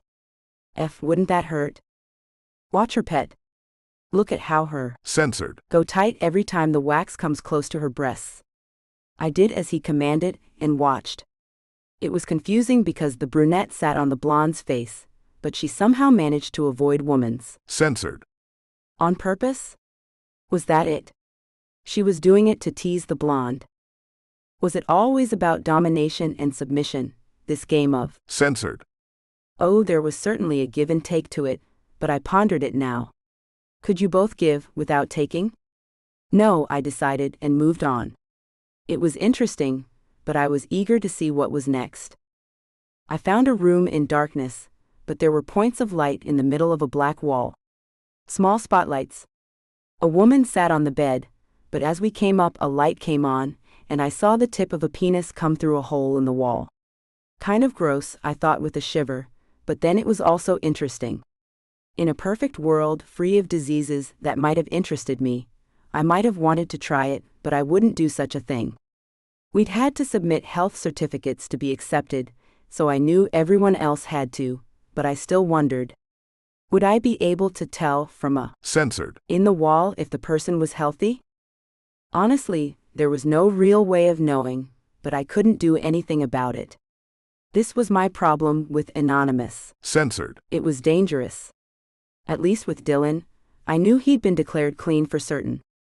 Roxy wouldn't have let him near me, otherwise. Then we came to a room where a woman hung from a swing.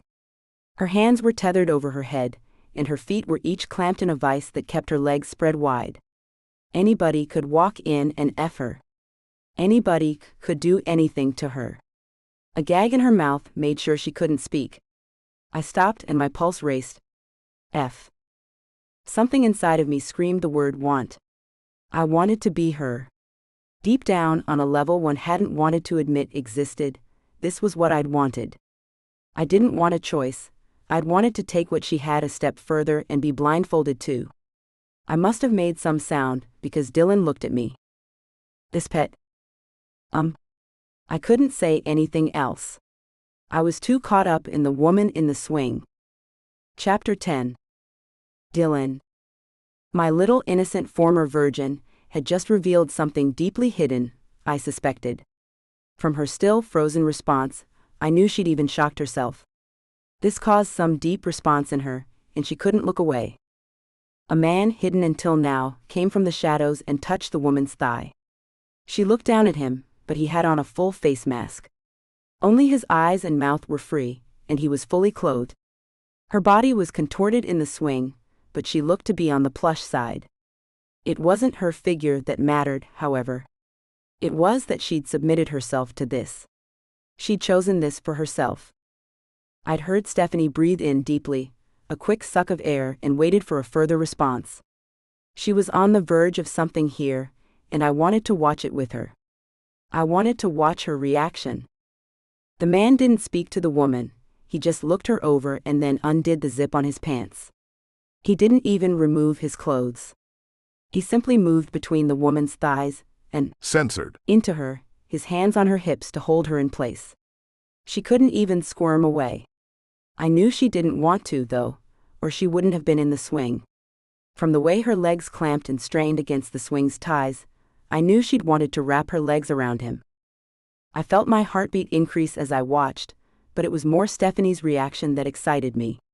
Her nails dug into my hand, and she leaned in closer to the glass. I leaned down to whisper in her ear. "Is this what you want, pet?" "Only with you, sir." It was an automatic response, but it was also an honest one. "Would you want that, though, to have unknown men come to you?" I wasn't jealous, just curious. "I don't. I think the fantasy is exciting, but watching someone else do it is arousing." Her censored came out to wet her lips before she spoke again. "I don't think I'm that brave. Or careless. Is it careless?" She didn't look at me. She couldn't look away from the scene in the other room, but she still wanted an answer. "I suppose it is. It depends on how you look at it. Is she degrading herself, or is she taking control of her sexuality? Is she saying, censored censored the man doesn't matter, only his censored does? That's all she needs. An anonymous censored to fill her before she goes back to her life." When Stephanie breathed in this time, the breath shook, and I knew my words had registered in her brain. "I don't want to share you, but in the future, one day, you might want to explore this more." It was a gentle reminder that this wasn't forever, and I'd waited all evening to put the suggestion into her brain, into my own.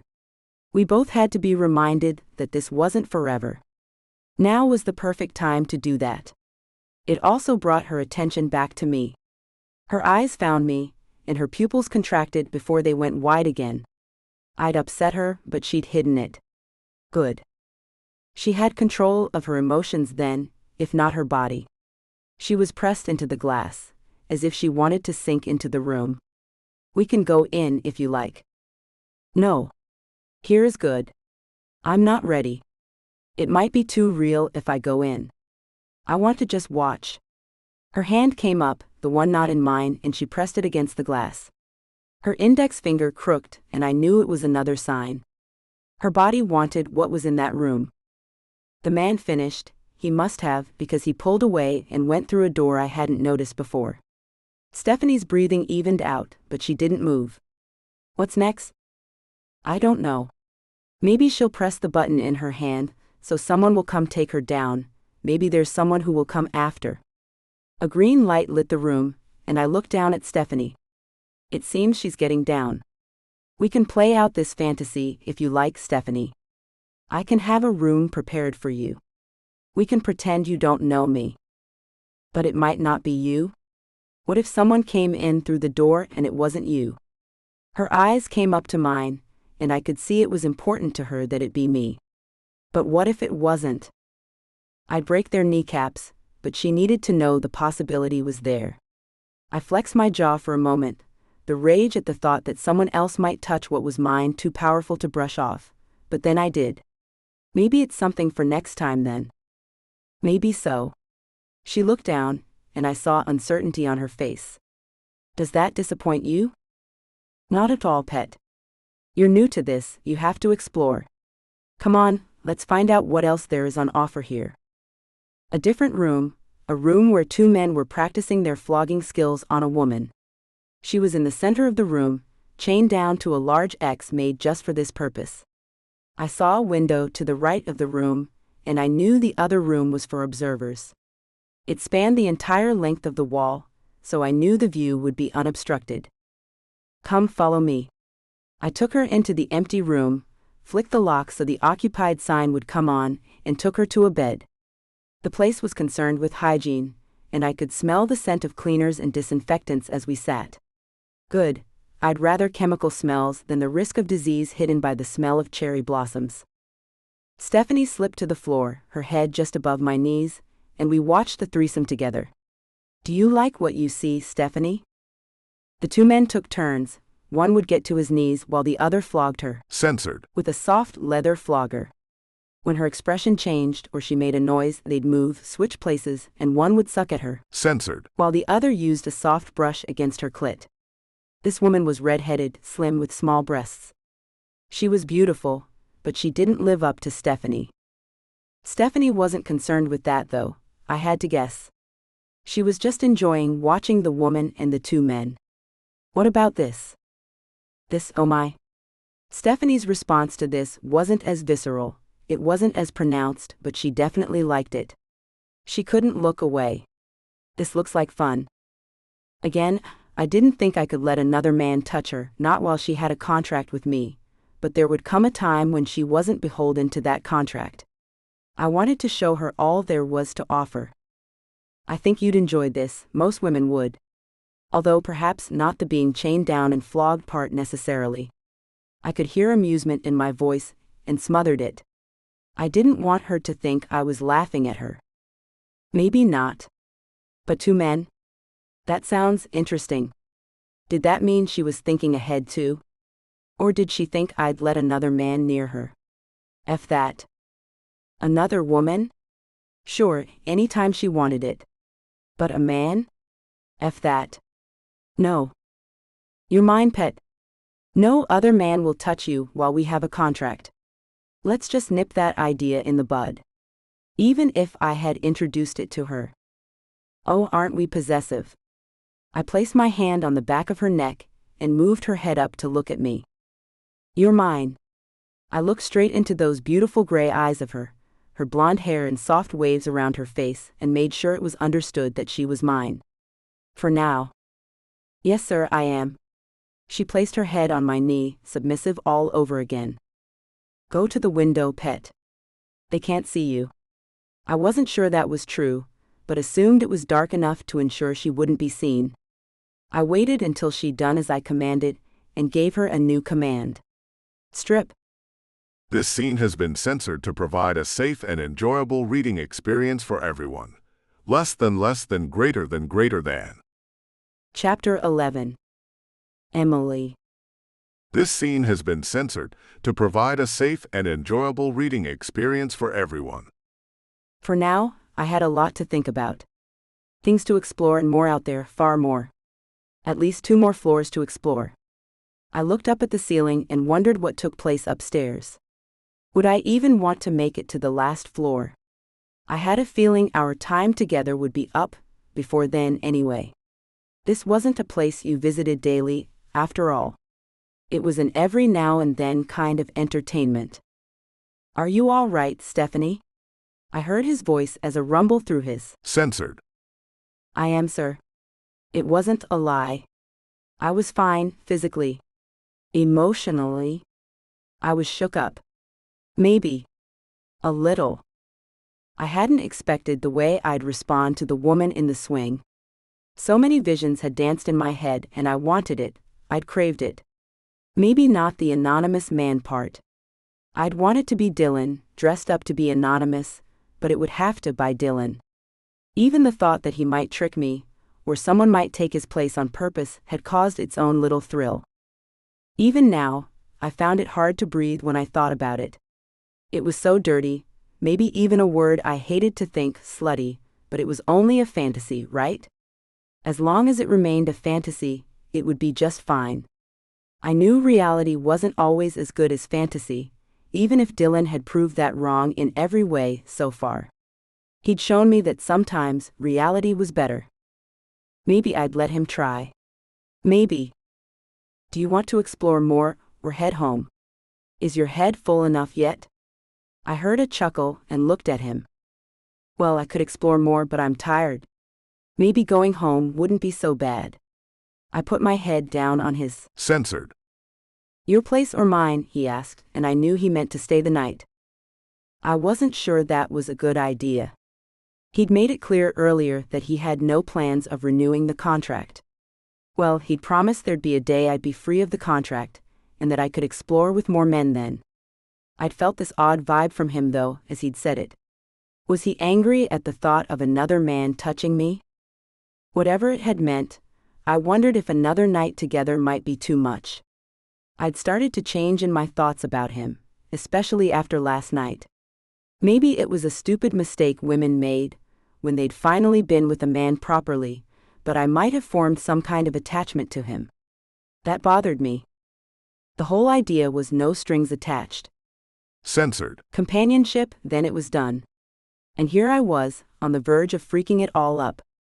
I pulled up away from him and retrieved my clothes.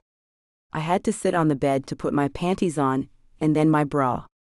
Before I could put the dress over my head, Dylan came to me, his arms around my waist to pull me close to his. Censored. He really shouldn't do that. Not if he wanted this to end. Tenderness was the last thing I needed. I needed brusque, efficient wham bam thank you ma'am. Not sweetness and certainly not tenderness. I swiped at a suspicious drop of moisture on the corner of my eye and tensed up. What's wrong, Stephanie?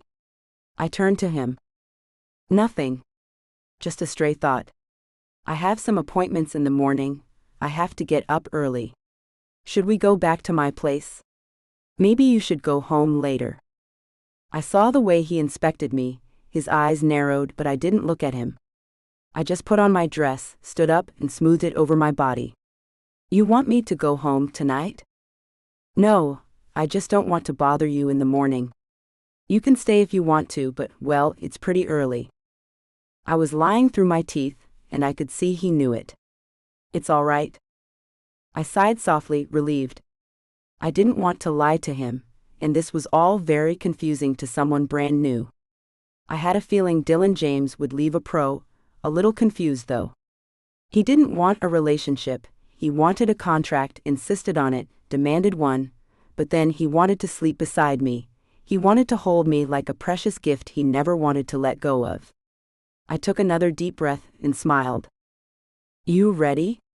He had his clothes on, and his face was inscrutable. I'd rejected his comfort, his tenderness, he must have realized that. Yeah, let's head out. We were soon on the highway, and I watched the darkness pass by in a blur. I remembered what Trent had said, how Dylan was an a-hole, how he was some kind of villain, but I couldn't reconcile it with the man I knew. Sure, most of our time was spent engaging in. Censored. And the man definitely had secrets, but I couldn't see him as a killer, especially someone who would kill his parents.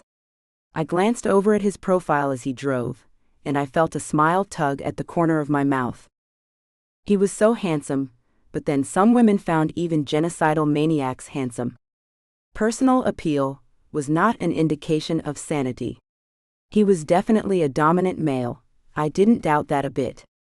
But cruel? No, not on purpose anyway. I thought maybe I'd confused him as much as he confused me. He was always so confident, so sure of himself, but I'd seen him watch me sometimes, seen the confusion he'd quickly hidden away. I had a feeling that second contract meant far more than he cared to admit. Dylan James had a thing for me, as much as I had for him. The problem was that wasn't supposed to happen, for either of us. We were supposed to go our separate ways after this. We'd both wanted that. In the beginning. Now was a different matter. I went into the bathroom once we'd reached my place, took a shower, and slid into bed to read while he took a shower of his own. I had a lot to think about, and Censored. wasn't on my mind. Not until he came back in the room. He'd brought a small bag in with him when he followed me into the house, and I looked at him in the blue and black flannel pajamas he had on with hunger. The pants hung low on his hips, and somehow managed to give his bare, censored, an even more manly look. Defined muscles covered his shoulders and biceps, and his arms were ropes of muscle. His stomach and censored were round too, but not from soft fat. Every inch of Dylan was muscle. Even his back, ass, and legs were muscular. My fingers itched to touch him, but I told my fingers to shut the F up and flick to the next page of my ebook instead. Dylan climbed into the side I'd left empty and picked up a tablet he'd brought in with him. He opened a book of his own, and I glanced over, surprised. I adored men who read, and he'd caught my attention again. I pretended to read, but I was watching him. His skin was so soft, luscious, and silky that I wanted to taste him. I wanted to feel the silk of him in my mouth. I might have hummed. I wasn't sure, but Dylan moved, and his body tensed before it relaxed again. He took a deep breath and changed the page again. I glared at my screen. Surely he knew I was watching him. Why didn't he put the tablet down? I turned my book off and put my phone on the nightstand, turned off the light and rolled away from him. Dylan turned the light off on his side, but he didn't turn the tablet off. He kept reading. I shifted around. The urge to touch him made me restless. He'd only effed me a short while ago, but I'd wanted him again. Dylan moved around, slid down into the covers, and a waft of his cologne reached my nose. F. He smelled so good. I thought I made another sound, and then I moved again. That was when Dylan laughed and pulled me to him. Restless kitten? He looked down at me in the harsh light from his tablet before it blinked off. I saw smugness there and wanted to smack him. No, just tired. I tilted my chin in defiance and closed my eyes. I need to get up early. No, you don't. You just wanted to get rid of me. We'll talk about that tomorrow. For now, shut up and censored me. His grin relaxed me, and I lifted my face up to his. I wrapped my arms around his neck and breathed a happy sigh through my nose. This was too good to turn down. Open for me, kitten. He meant my legs, and he moved between them once I moved them apart. With a groan, he ground himself against me, and was on the point of opening the buttons of my pajama top when an odd buzz filled the room. He froze, and I looked up at him. A glance at the alarm clock showed me it was almost midnight. Who would call him that late? His mom? He rushed off of me and grabbed at the phone he'd placed on the table. Hello, Mom? What's wrong? I could hear a female voice, but not the tone or word she'd said. I only heard Dylan's side of it. Is he in ICU? Okay. Which hospital? Yeah, I'll be back as soon as I can arrange it. Is Dad then? I sighed with sadness for him, not that we had to stop, and got up. I went and poured 2 glasses of apple juice and got my laptop. He might need it to look for flights. I had a private family jet I could use if my brothers or fathers didn't have it, but that would give away who I was. I wasn't willing to give that away yet. Dylan was still on the phone when I came back in, so I set the glass on the table and went to the kitchen. If he was going to fly back tonight, he might need to eat. I made a nice sandwich for us both and cut it into 2, added some pickles, olives, and extra chunks of cheese before I went into the bedroom. He was sitting there, stunned. He had pneumonia. He's in ICU, his right lung collapsed. He spoke the words automatically, and I knew he needed me. Good, that's where he needs to be then. Are you going in the morning, or tonight? I didn't have to elaborate. Tonight, if I can arrange it. Good. Eat this. I handed him the plate of food and called an agent I knew. There was a charter agency that would probably have a plane available. I had the flight booked and paid for by the time he finished eating. All right, get dressed and wake yourself up, Dylan. Your mom needs you, and you have a long flight to get through. Come on now. Snap out of this. He looked at me, blinked, and shook himself. I wish it was a dream. He's getting good care. You just have to get there to give him some support. Come on now. I put my arm around him and hugged him tight. You can do this, Dylan. I know you can. For a moment he looked like he might protest, say he couldn't, but then I saw him snap out of it. Thank you, Stephanie. Keep your phone on, all right? I'll take my car, that way you won't be disturbed, and it will be there when I come back. Are you sure? I don't mind taking you. I watched him, but he looked alert now, ready to deal with this crisis. I'm good. I promise. I'll call you when I get there, all right? Thank you again. I will repay you. Oh, you will, now go. I bounced up to Censored. him and waved him off. Now go. And call me at a decent hour, sir. I need my beauty sleep. I gave him a wink and saw him smile. He'll be all right then. I knew that as I watched him pull out and drive away. I went back to bed, saw his tablet, and picked it up. Just a few short minutes ago, he'd been in my bed, about to rock my world, and now he was flying off to Kansas. Freaking Kansas. I wanted to cry, but at the same time, I felt relief. Maybe some time apart would do us some good. It might help me get my head on straight and back in the game. I somehow doubted it, but one could hope. I turned the lights off, tried to remember if I'd locked the door, remembered I had, and wondered why I suddenly didn't feel as safe as I had when Dylan was here. Chapter 12. Dylan.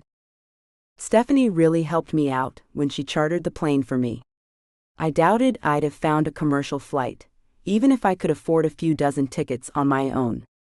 She knew the area better than I did, so it was a relief when she took over and fixed it all for me. My emotions were in turmoil too, I thought as the plane landed. I didn't have clothes with me, although I did at an apartment I still kept near my parents' home. I'd go there if I needed to change, or if I was here long enough to need some sleep. Thanks, man, I appreciate it really. The pilot came out and shook my hand. Take care, and here's my card if you need a flight back. The older man in his mid-50s with a smile that reminded me of an old Hollywood actor, Kirk Douglas, tugged his ball cap after that and went to find somebody to help him fuel up. I went to the taxi rank, saw it was empty, and called for a cab. When I got to the hospital it was late, and I wasn't allowed to go in to see Dad, but Mom came out to see me. She came out to the dull waiting room and sat down to hug me to her. Thanks for coming, son. As if I'd have left you to deal with this on your own. How is he? I pulled her into my arms, and she sighed heavily. He's not well, Dylan, and I doubt he's ever going to be. The doctor says if he makes it through the night he'll recover, but he doesn't hold out much hope. She had her head buried in my Censored. But I could hear the pain in her voice. She and Dad had been married for more than 40 years. They were more than partners, they were mates, and I couldn't imagine Mom without Dad right beside her. That thought alone nearly broke me, but I maintained composure and just held her. He's a fighter, Mom, and he won't leave you here alone, not without wringing every ounce of life out of himself that he can. Have faith in him. I imagine you're right, son, she said with a quiet chuckle. He needs me as much as I need him. He won't let that go. Mom pulled away and looked out at the night sky behind us. It's gone dark already. I hadn't realized. Do you want something to eat? Have you eaten? I watched her and saw she hadn't by her expression. I haven't had time to, and I've been so worried. I didn't want to leave him. I'll go find you something somewhere. Let me have your car keys in case everything here is closed. It was late, even if Kansas was a couple of hours behind South Carolina. The flight was short, but still it was late, and I knew the only thing I'd find was all-night fast food joints. She liked most things though, so I knew I'd find her something. I'd ended up getting 2 meals, one for each of us, and drove back to the hospital. Mom came out to the waiting room and looked at me. I know you're worried about your father, but something is different about you. What's going on? I'm not sure what you mean, I said, laughing as I put a waffle-cut fry in my mouth. I couldn't speak if my mouth was full, right? I don't know, Dylan. You seem calm, much calmer than I thought you'd be. Good, ahem, good food will do that to you. I held up the burger in my hand, and she gave me that mom look that all moms had. I looked back at my burger and avoided her eyes. Well, you don't have to tell me now, son.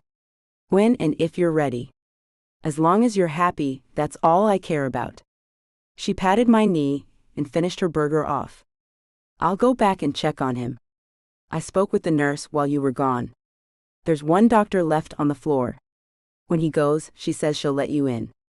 You'll have to wear a face mask and a gown to keep germs off of him, but you can see him at least. Thanks, Mom. That would be great. I hugged her, and she went down the hall to the pink monstrosity that was the ICU in the hospital here. I'd seen it before when Dad had his stroke. Why they chose pink I'd never know, but it was pink all the same. I thought about Stephanie and sent her a text. It was even later there, so I didn't bother to call. I knew she kept her phone on at night, but she turned the volume down. One buzz wouldn't wake her, but 2 or 3 might. I sent her one long message on her messenger and left it at that. I'd call her tomorrow to check on her. Normally, I wouldn't bother to even text a woman, but Stephanie deserved to know what was going on. She'd booked my flight here and had taken the time to make sure I was ready before I left. I remembered now that she'd fed me a sandwich before I left the house. I'd eaten the burger because I'd forgotten all about that and thought I should probably eat. I laughed at myself. She was taking care of me without even realizing it, I thought. As if that had been her role all of her life, and I wondered about her family. Was that her role with them? She took care of them all day, ushered them around, and kept them all in order like a mother hen? Or maybe it was a former job she'd had. Either way, I knew she was used to taking control of things quietly in the background without acknowledgement, and it had revealed a lot about her. She'd wanted to be submissive, and I'd found it odd until I thought about it.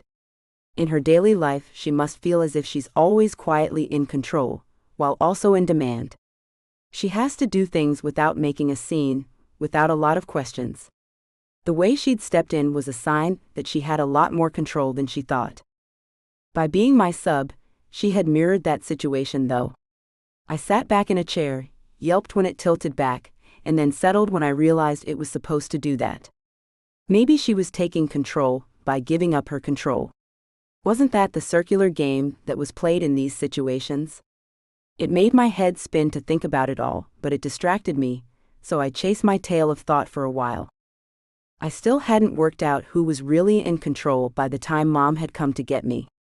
I thought I was, but I knew I wasn't, which meant in the end, Stephanie really did have it all. Quite clearly, she had it all. It was a new understanding for me. I followed Mom down the sickly pink hall and into a small room with an open door. The nurse handed me a gown, a paper face mask, and a cover for my head. Mom put on her own set and walked into the room on the right, the room where Dad was. There were machines and tubes going every which way around him, but he seemed oblivious. He's asleep. They've given him medicine to help him breathe and some pain medication. It's all made him sleepy, but you can come in. I sat in the chair beside the bed and took his hand in mine. Are you going out for a little bit? I'm going down to the bathroom and then to find some coffee. You know I stopped smoking years ago, but right now. She looked down at her hands, and I knew how stressed she was if she'd thought about smoking again. You can handle it, Mom. I know you can. Stay strong. I'll try, Dylan. She sighed again, and then she left me alone with Dad. His hand was frail, and something nagged at me about it. His hands were always broad, strong, but now the skin was paper-thin and draped over his bones as if he had no fat on his body at all. I held his left hand, and when I thought about it, I figured out what was wrong. His wedding ring was gone. I guessed he couldn't wear it in ICU, but it seemed odd to see him without the golden band on his hand. It had always been there, and now that it wasn't, I saw just how frail his hands were. Come on, Dad. You've got to pull through this. Mom needs you, I need you. I was a grown man, talking to the only man who had given a young boy hope that the future would be better. He'd given me a reason to succeed, to make him proud, and I tried my best to do that justice. Now the man who had always seemed bigger than life was in a hospital bed, a mere shadow of his former self. I wish I could make you better, you know. I'd give you 20 years of my life, if it meant I could spend a little bit longer with you, Dad. I really would. I could be a narcissist sometimes, and I could definitely be selfish, but over the last week or so, I'd learned a lot. Sometimes doing things for others was rewarding, and not just in the censored arena. I'd seen how Stephanie had respected and cared for me, and it hit me right in the heart how much I'd liked that. The parents who had chosen to raise me had taught me a lot. I had to be arrogant to maintain the success the family business had. I had made bold choices and swift decisions that had sometimes meant people lost jobs, but if it meant more success for the hotel, that was what I'd aimed for. Now I wondered if I should have left those jobs open and let my bank account take a slight hit. It wasn't as if I couldn't afford it. I was really getting into the introspection when Dad's hand gripped in mine. "Dylan?" His voice was as dry as paper, and I stood up to offer him some ice chips Mom had left. "Hi, Dad." "Yeah, it's me. How are you feeling?" "As if I've been run over by a freaking huge Mack truck," he grumbled out and tried to sit up. "No, stay where you are, Dad. You need to rest. Here, suck on some of these." I rattled the cup at him, and he leaned back. "That's what I wanted anyway, boy. Why are you here? Shouldn't you be in South Carolina working?" "Well, Dad, your lung collapsed and you're in ICU, so I thought I'd best come out here and see you. Work can wait." "Yes, it can. You're a long damn time freaking dead, that's for sure." His words were slurred, and he kept swearing. I wanted to laugh because my father never swore, so it must be the medicine, but I choked it down and spoke soberly to him. "Don't let Mom hear you saying those words, Dad. I can still remember what that ivory soap she washed my mouth out with when I was 8 tastes like." "I'm grown, I can do what I want," he grumbled, and then his head turned and he laughed. "Isn't that what all you kids say now?" I'm far from a kid, but yes, I suppose it is something my generation repeats often. I knew it came from that cartoon on a cable network. I'd watched it as a teenager, but hadn't seen it for a long time. A little chubby kid had said those words on the show when he was pretending to be out of control, and hearing the same words from Dad nearly cracked me up. "F it, I'm going to die soon, might as well have some fun, right?" The old man looked over at me and grinned. He'd lost more weight, and his skin had a sickly color to it. I wanted to say he looked healthy, fine, but he didn't. "You'll be fine, Dad. The docs are going to pump you full of drugs, and you'll be off like a shot before you know it. I sure wish they'd do something for my pecker to make it go off like a shot." This was said quietly as his head dropped off to one side, and I doubted he'd remember anything about this exchange. I laughed quietly and wiped a mirthful tear from my eye. He had to wake up. There was no way I could tell Mom that Dad's last words had been about his penis. If he did go now, though, I'd have something to laugh about for the rest of my life. It was a moment of comic relief that I desperately needed, and it was a shame he probably wouldn't remember when he woke up. I wasn't sure I could remind him about it either. Poor Dad, he'd die of embarrassment if I told him. "Is he okay? Did he wake up?" Mom came in quietly and stood beside me. Yeah, he did. I think he's groggy still. He saw me, we talked for a minute, and then he just dropped off." "That's a good sign at least. If he's fighting the medicine to wake up and talk to you, then he's got some spirit left in him. Let me talk with the nurse, then you can head home and get some rest, honey." "I'm fine, Mom." I turned to stop her from going, but she'd left already. The room was small, the bed he was in filled most of it, and there wasn't much room to maneuver in, so I waited on her to come back. She returned and insisted I go get some sleep. I thought I wouldn't be able to get any, but by the time I got into my now dusty apartment, I was exhausted and fell straight into bed. I dreamed about Stephanie, about watching her at the window and how very much I'd wanted her. Even in my dreams, she was selfless and comforted me. I curled around her, beneath a large oak tree as we listened to the surf roll nearby. In the dream I could be soft, gentle, and held her close. I might not be able to do it in real life, but I could do anything in my dreams. That included loving pretty little Miss Stephanie. Chapter 13. Dylan. Dad was in the hospital for a week before they released him. The good news was he'd been released. The bad news was it would take him some time to recover fully. This time, I insisted Mom hire a private nurse to come in and give her a hand. I'd found an agency that had highly trained staff with very good recommendations. I'd waited for a couple days to make sure everyone was settled in before I decided to go back to Stephanie. To South Carolina. Mom really liked the young woman who came to help, a professional young woman whose name was Mary. Mom loved her from the first moment she'd laid eyes on her, and the pair got on well, so I felt comfortable leaving them. I didn't want to say it, but I'd miss Stephanie terribly.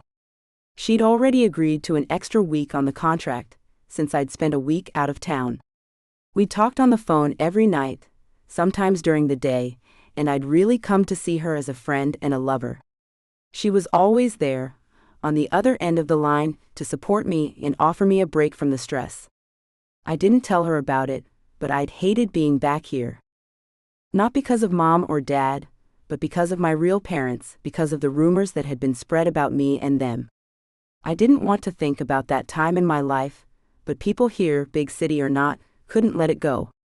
My face had been on the news, in the papers, with the most salacious and awful headlines. People couldn't forget that, they weren't supposed to. Not a single person had been able to undo the damage of those headlines, not the police, not the court system, not the juvenile system that had been put in place to protect me. Not even other parents who had known me. I'd been in 4 foster homes before I went to the James household. Each one had dumped me, told my caseworker outrageous lies to get rid of me, but I knew it was the stares of other parents, the way they all whispered about me, that caused the foster parents to get rid of me.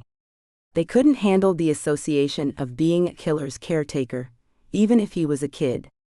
And not a killer at all. My hands had bunched up so tight, I'd almost crushed my phone to death. I put it down and got up from the couch I'd been sprawled on. What was I supposed to do? Scream at everyone back then? Scream until someone listened to me? Nobody had, not until I'd been placed with the James family. Then I'd finally known what a family was, what affection was, and what it meant to be comforted.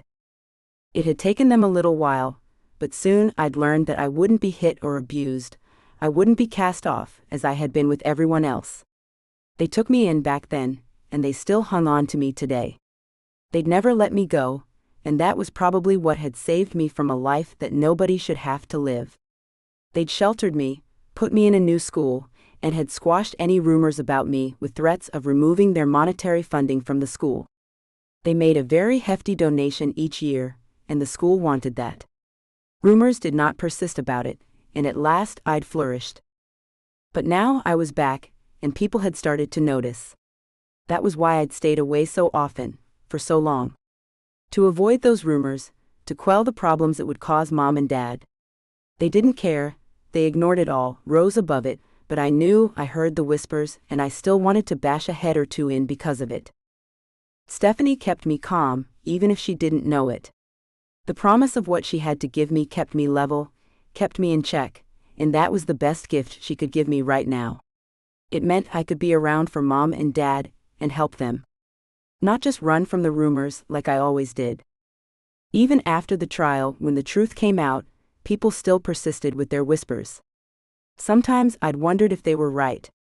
I read about false memories once, and I'd wondered if I'd done something, but forgotten it. I'd read about that too, how people could bury parts of their past so deep they didn't remember it at all. There'd been a proper, legal trial though. I'd been released, free to go. Eventually I'd stopped wondering, but at times I felt almost driven to lash out at people. The men with their glares, the women with their snickers, I just wanted to crush them all. I finally got up, picked myself up off the couch, and went to get in the cab I'd called. A quick dash through security, a long wait where I nursed a cold beer in a VIP lounge, and then I was on the plane. Stephanie was almost within reach. I didn't want to think about my feelings toward her too much, mainly because I didn't want to have feelings for her. That wasn't supposed to happen, and I'd seen how she'd pulled away that last night we were together. Before she could push me too far away though, I'd had that phone call. She'd propositioned me for Censored. and I knew she could handle that. Why had she pushed, though? Weren't women supposed to be clingy and all up in your business? Stephanie wasn't like that, and I wondered. She was kind, considerate, and had been incredibly helpful to me, and that made me wonder. Did she care? Stephanie kept her real life as private as I did. How could you have feelings for someone that you knew so little about? I was asleep before I could finish the thought, and the plane was about to land before I woke up again. That beer had knocked me out, but I was wide awake when I walked through the gate and out the doors to find my car. It was a bit of a walk, but I found it soon enough. Traffic was thick, but it didn't take too long to get to Stephanie's place. I pulled up and was at the door before I knew it. I could feel my heart thudding in my Censored. and I felt as if my skin had crawled up tight around my body. I was excited to see her, more than I'd admit, and I couldn't wait for that door to open. I pounded on it with a little too much force, and I laughed when she opened it a crack. "I'm home, pet." I didn't mean it to sound the way it did, but I let it go. This was her home, not mine, but she didn't correct me. Instead, she threw herself into my arms and wrapped herself around me. "Make me yours, Dylan. Please, sir, I need you so much." This scene has been Censored. to provide a safe and enjoyable reading experience for everyone. Chapter 14. Emily. This scene has been censored to provide a safe and enjoyable reading experience for everyone. 15. Emily. A few days later, and we were sitting on the deck of a restaurant on the beach. We'd gone to look at a property Dylan was considering. So far, he'd had no luck finding a place that he could actually buy. He'd filled me in on how it had gone so far, as we waited for our lunch to arrive. "It's this family, well, one of the brothers anyway. Trent Thompson. That bastard just took a dislike to me for some reason." Dylan swirled the ice in his glass of tea and looked out at the water in the distance. "I don't get it. Why take such an interest in me?" "I don't know," I'd murmured as I sipped my tea through a straw. I knew part of it. Trent thought Dylan had killed his parents. He hadn't elaborated much, but I knew my brother hated him. I felt disloyal suddenly, then squashed it. Trent didn't give a F that I'd needed time away. He didn't care that he'd treated me like the help my entire life. Why should I care now? I didn't owe him my loyalty, not just because he was my blood. That fact obviously didn't mean much to him. Dylan sighed and sat back in his chair. "You know, Stephanie, you're the only thing that's made this whole thing worth my while. The only reason I'm still trying is because you're here." I cut my eyes up at him, shocked. He'd never admitted anything like that to me before. What did it mean? That he'd wanted this to become something more? I'd wanted that not long ago, but now, did I? I didn't want to be a contracted mistress, a contracted sub, for much longer. I'd only given the previous signed contract to him, because he'd insisted before he'd have actual Censored. with me. We'd done that now, so many times, I thought with a secret smile, and I couldn't get enough of it. The point, however, was we no longer needed a contract. I'd signed 2 now, how many more would he need? My mood soured a little, but the food showed up. We didn't talk about much while we ate, just how the food tasted, and I was glad about that. I didn't want to be crabby with him, but this whole thing was a bit effed up. I'd wanted more. I'd wanted to try for a future with him, even if I barely knew him.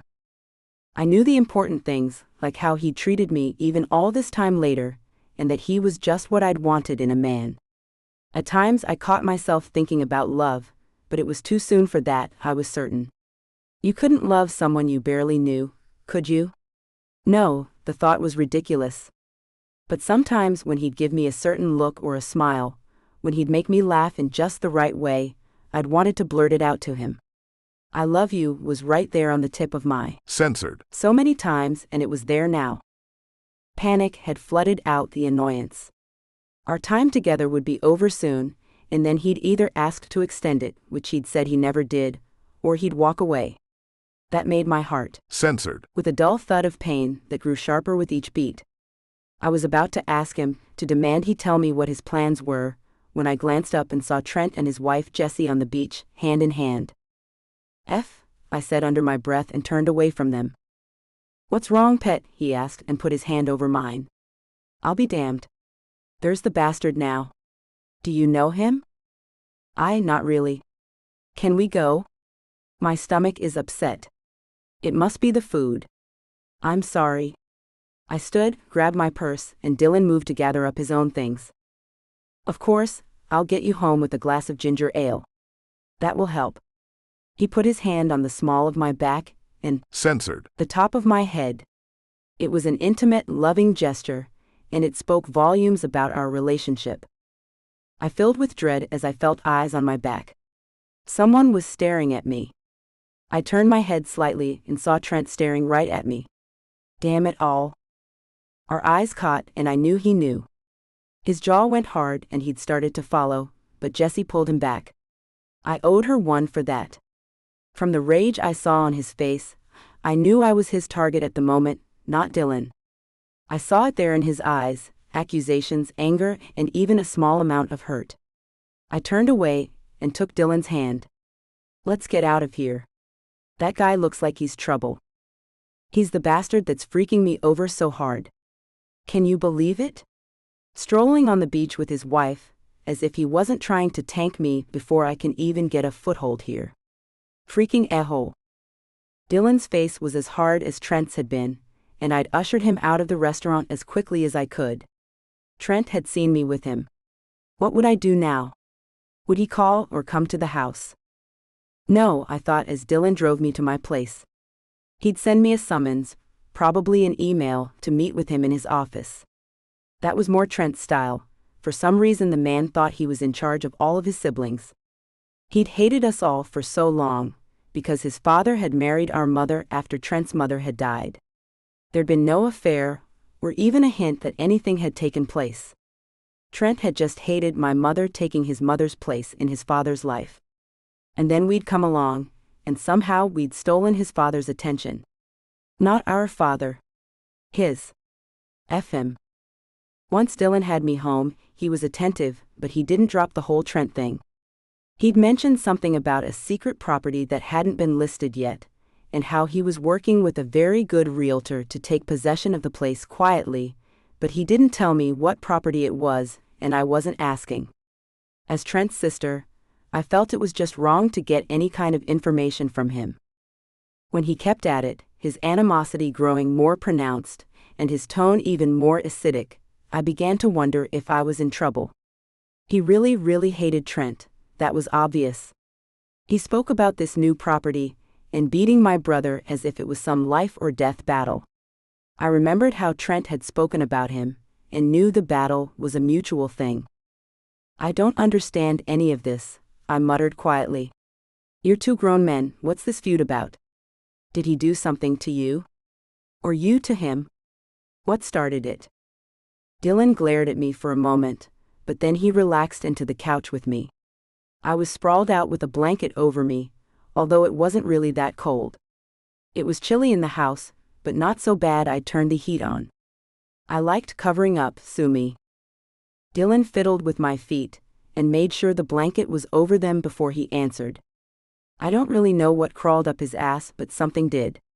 I took a little while to ask around politely about properties, gave myself time to learn the lay of the land around here, and started to get information about possible resorts I could take over. Trent had heard about me, I guess, and the next thing I knew, property owners refused to speak to me, and some pulled out of deals that were almost finished. He paused, ran his hand through his dark hair and sighed deeply. The next thing I knew, I was getting cards from realtors, saying they couldn't help me. It was Trent's card. He'd wanted me to know he'd blocked me. "What?" censored "Move," I said, and sat up to rest against the arm of the couch. I would be upset too, I guess. He's effed me over several times now. I don't get it, it's not like there isn't enough trade here for us both to operate, but still. He doesn't want me here. That just sounds stupid. Of him, I mean. I'd corrected when he looked up at me. I'd smiled to let him know I'd meant it. Who acts like that? My brother, I'd said to myself. My phone buzzed and I'd reached for it, I didn't have to look at the screen to know it was Trent. I could almost swear I felt rage emanating from my phone. It buzzed again, another message. Then it started to ring. "Who's that?" Dylan asked and looked at me. "Just a relative," I dismissed. "Nobody important." We still didn't talk about my family. I knew he didn't have any siblings, blood or adopted, but I'd kept my family a secret. It was stressful sometimes, hiding my real name and trying not to give information away about who I was and, more importantly, who my family was. But the anger he'd shown earlier, the way he'd reacted to seeing Trent. I had to wonder if he'd use me to get back at Trent. I thought I could trust him not to, but I wasn't positive.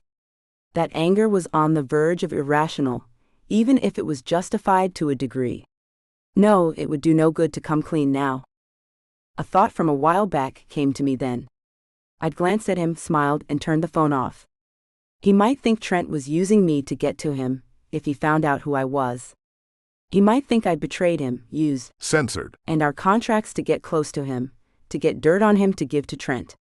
It was all a fight I knew I couldn't win, unless Dylan trusted me to be an honest person. I was related to Trent, and I knew how people were. An entire family would be painted with the same brush one member of the family had been painted with. He'd probably think I was as dishonest as Trent was. I pushed down on the couch, my energy suddenly gone. This was exhausting, and it was starting to be a game I was too tired to play. Dylan patted my feet and broke into my thoughts. "Do you want me to go, pet? I know you aren't feeling well." He smiled at me, a smile of acceptance, and I knew he'd cared about me on some level. "No, you can stay. Could you get me that ginger ale you'd promised?" I smiled and put my foot on his leg. "Yeah, I'll run down to the gas station on the corner and get you some." I saw there wasn't any in the fridge when we got back. "I'll be gone 10 minutes. Do you want anything else? Maybe some plain chips? Something that will be easy on my tummy?" I didn't really want them, but it would make my upset tummy excuse more believable. I hated to lie in any way to Dylan, but it was necessary to get him out of there earlier. Besides, I'd lied enough already, hadn't I? Guilt ate at me, but he didn't notice. Instead, he pecked me on the cheek and left to go to the store. While he was gone, I turned my phone on and scrolled through the messages. Trent was just a little angry. That little angry soon escalated though, as a dozen text messages made my phone almost vibrate apart. "Less than you, freaking disgraceful, dishonest, betraying cow. What the F are you doing with Dylan James? Don't you know he's freaking psycho greater than?" I saw that one and threw my phone at the wall. Pain tore at my heart, hurt and anger pierced it, and tears streamed from my eyes. What the hell was wrong with my brother? Didn't he have any love for me at all? It hurt reading his words, but they were what I'd expected from him. Jessie was the only person he'd ever loved, the only one he'd ever been gentle with. I'd witnessed it when he was with her time and again, and it was incredible how different he was with her. He'd even started to be more accepting of our brothers, once he'd started a relationship with Jessie. But me? I was still the outcast. The one on the fringes, the help. No better than a maid whose loyalty he obviously expected. Well, he could F right off. I went in the kitchen, took down the bottle of scotch I'd added to my pantry for Dylan, and took a slug before I went to the bathroom to brush my teeth. My eyes were red, but it would only add to the lie that I was ill. I swiped a strip of toilet paper over my nose to make sure it was dry, flushed it away, and then went to arrange myself on the couch just as Dylan came in and went to the kitchen. "Here you go, my sweet," Dylan called out as he brought me a glass of ginger ale with ice into the living room. "Thank you, it's so sweet of you." I thanked him and sipped at the sweet soda. It was soothing to a stomach that really was upset now. The problem was, ginger ale wouldn't soothe the aching knot of pain in my stomach. Trent had really hurt me with his words, with the anger he'd oozed into that message. He'd wanted to hurt me, or he'd have chosen different words. My brother and I had both been well educated, so he knew how to use his words. That message was designed to let me know exactly what he thought of me. I saw my phone in the floor and glanced at Dylan. He didn't notice it there. I got up and went to retrieve it. I kicked it into the hallway, and the carpet that ran throughout most of the house muffled the noise. Dylan looked up as I headed toward the bathroom. Poor babe. I'll be back in a second. I picked the phone up and tried to turn it on. Nothing happened, and I knew I'd have to buy a new one. Again. It hadn't helped to get a new number and new phone. My family had obviously got the new number anyway somehow, and they'd find out any new number I might get. I'd still have to get a new phone though.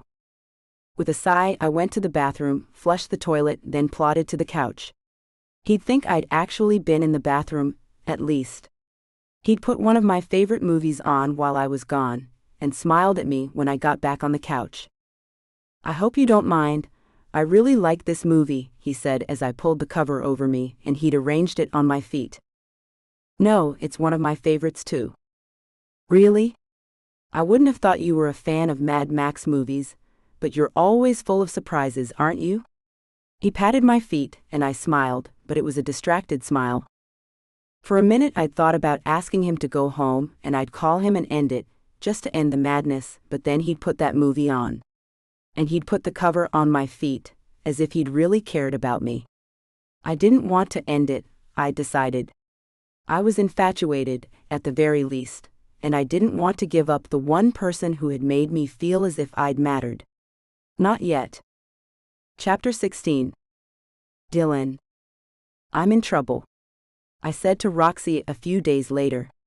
There were only a few days left in the contract. A few days in which I had to make a decision. I already had. The new contract in the pocket of my suit jacket told me that. It was just a matter of getting it out and asking Stephanie to sign it. What's up? She turned to me, a look of concern on her face. Stephanie was in line for the bathroom, and I knew she'd be gone for a while. I took the opportunity to talk with the only woman I knew who could understand my problem. She wouldn't bullshit me, and she was Stephanie's friend. She would tell me what was best for her friend, but she wouldn't let it blur her vision of what was right and what was wrong. I want to extend the contract, I blurted it out and waited. I knew she wouldn't laugh at me, but would she give me grief over it? Another contract was something I'd never done before. I'd already broken my own rule once though. I might as well go in for another one, right? How long? She asked without inflection or even a quirk of an eyebrow. She shot a glance in the direction of the women's bathroom, and then brought her eyes back to me. She got it then. This was just between us. A month. I've already broken my own rules. Another month should do it, I would think. Do what exactly?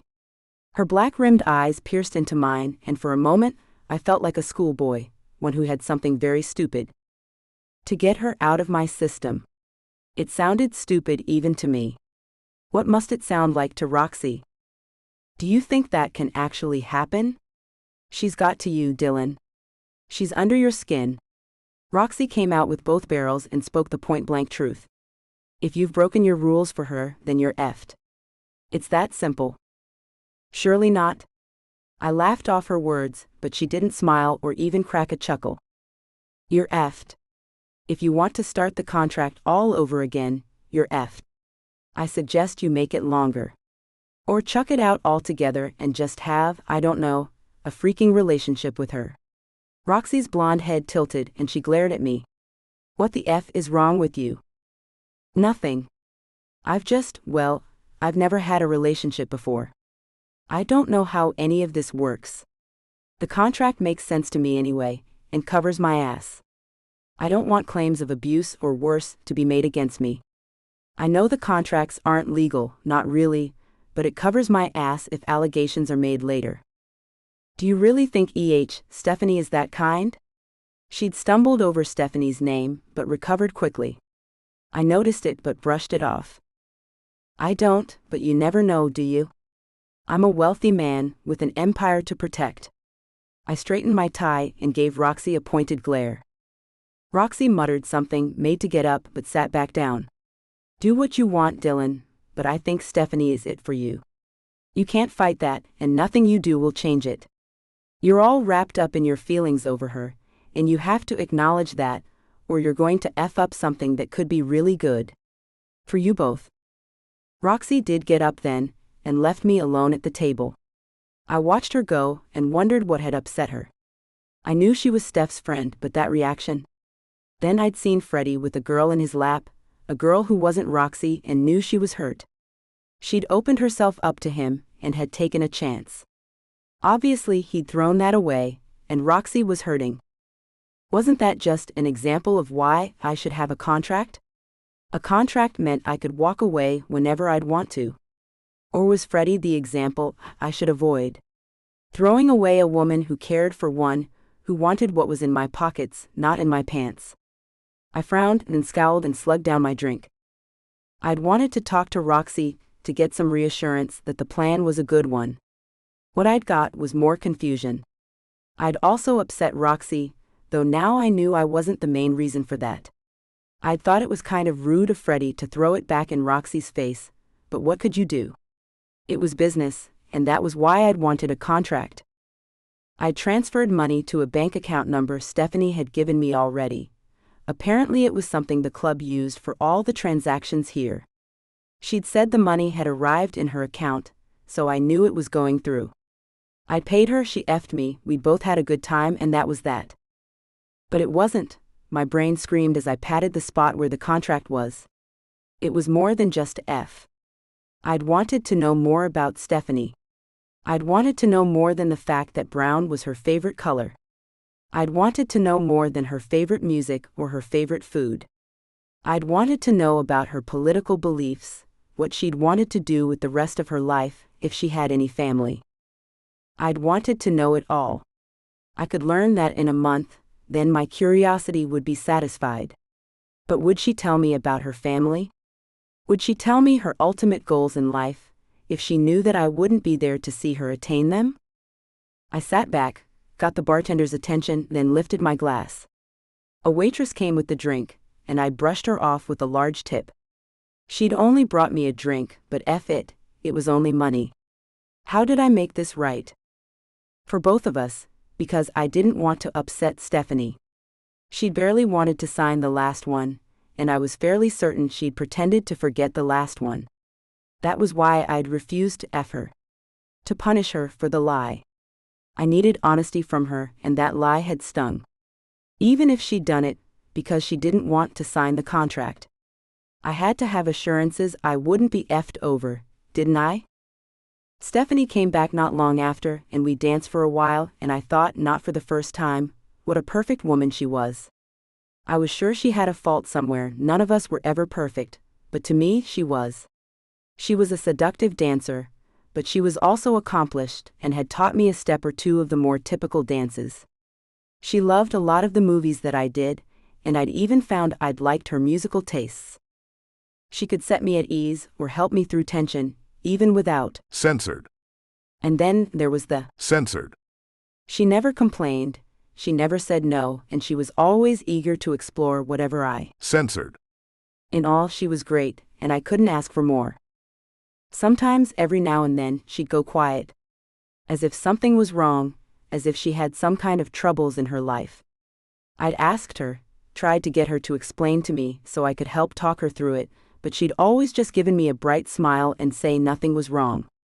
I knew there was, but I didn't want to push her too hard. Not right now. I had my own troubles, and really, if I was only going to be with her for another month, then knowing her problems would only cause me to want to extend it again, wouldn't it? I couldn't make the contract for longer than a month.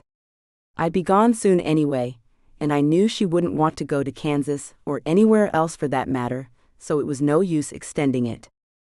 I had obligations. Problems of my own, I thought as I'd looked down at my hand. It trembled, and I'd flattened it out on her shoulder. Way too much exercise lately, and I'd promised myself I'd cut back, but I knew I wouldn't.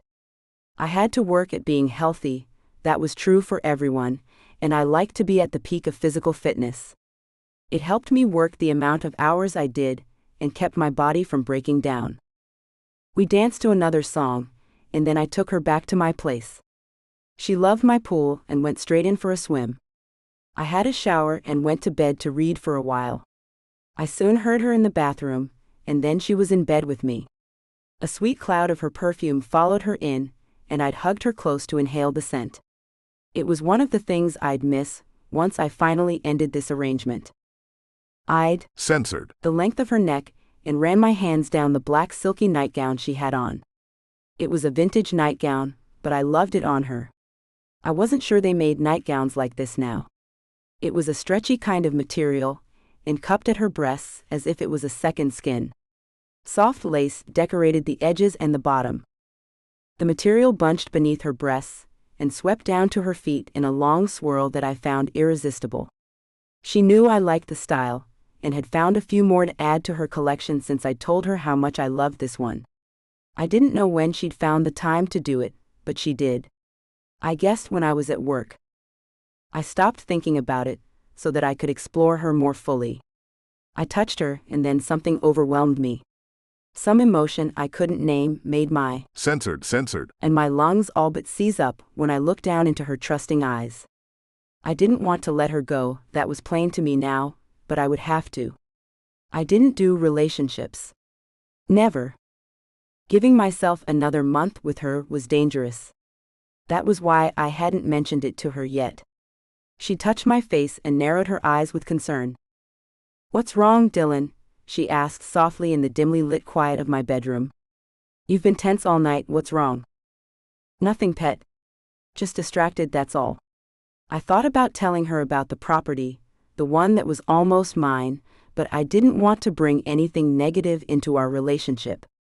I already had, by mentioning Trent Thompson to her.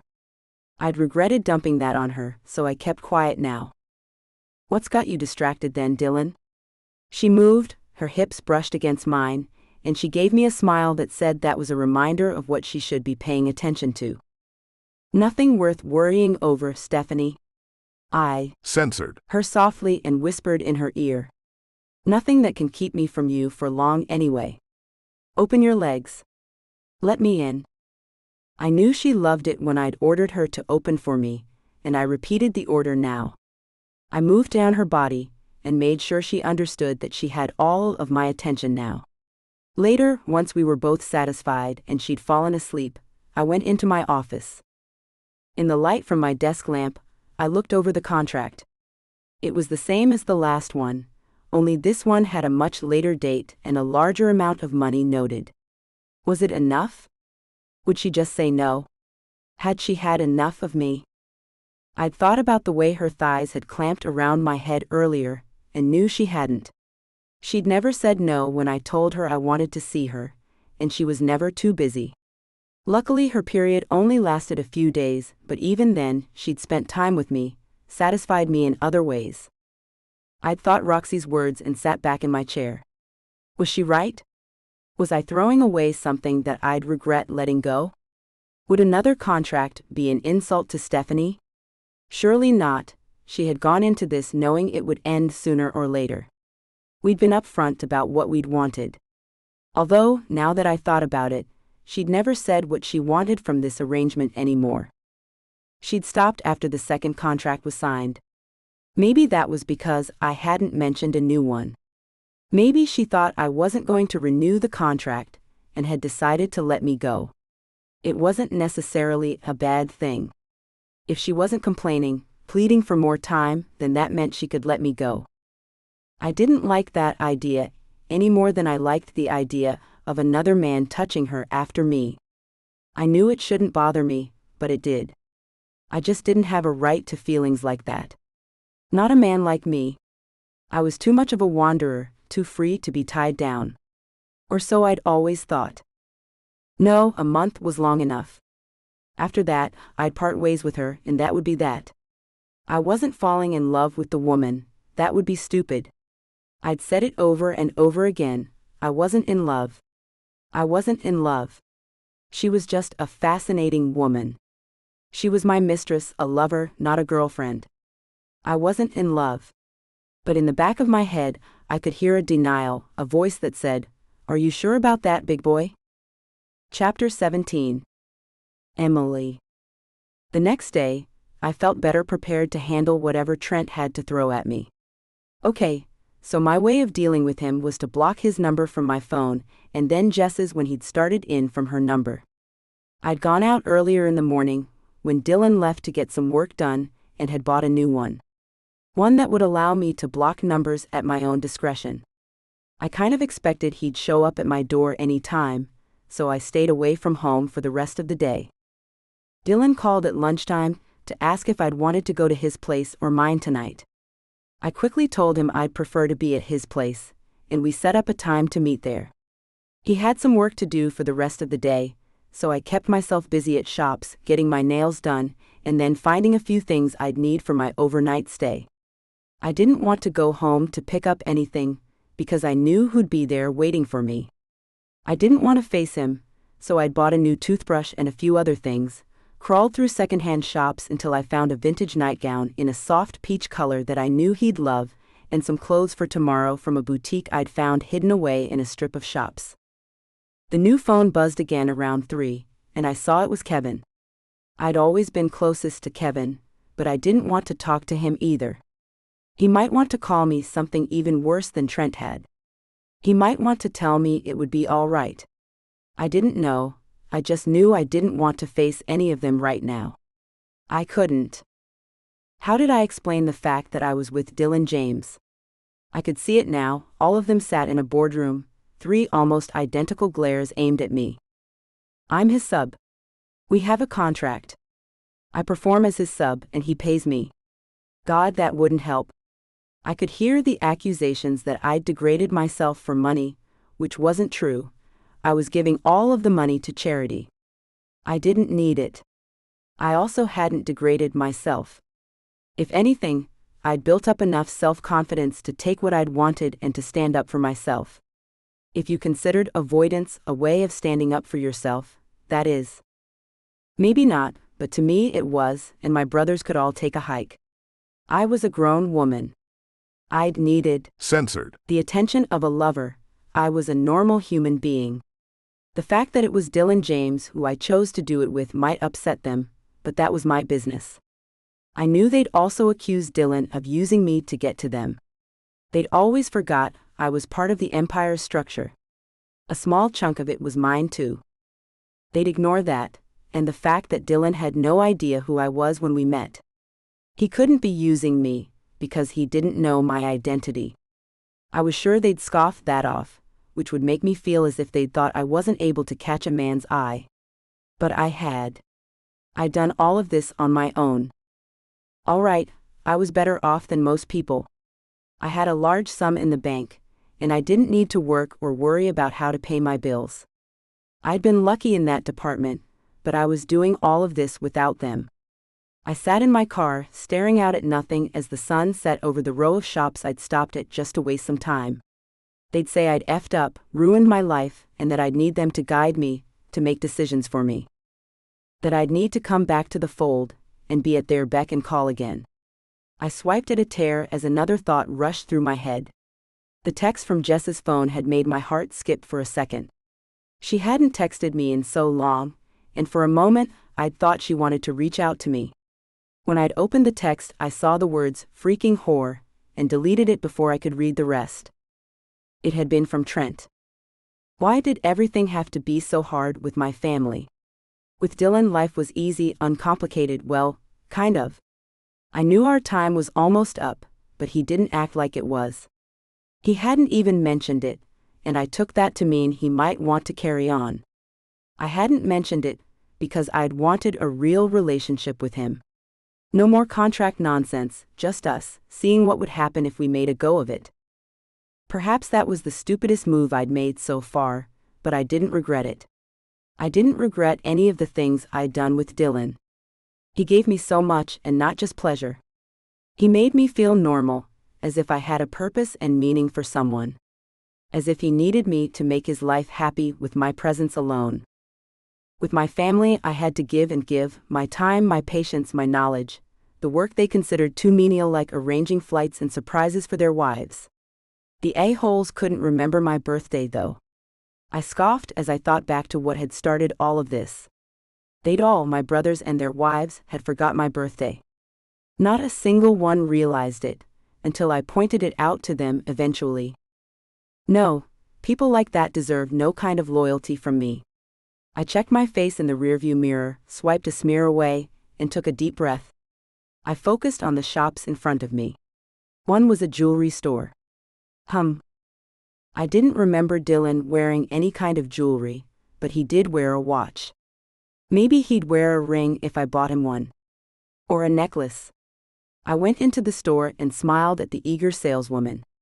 Before I knew it, I'd bought an accent ring of gold chain links, a gold necklace with a crown as a pendant, and a pair of gold cufflinks with tiger eyes. The ring reminded me of the chains he'd locked me in that first time, the chains that had given me my freedom. The necklace was a reminder that he was my sir, my king. And the cufflinks? Well, they reminded me of the flogger. I knew he'd see the significance of each gift.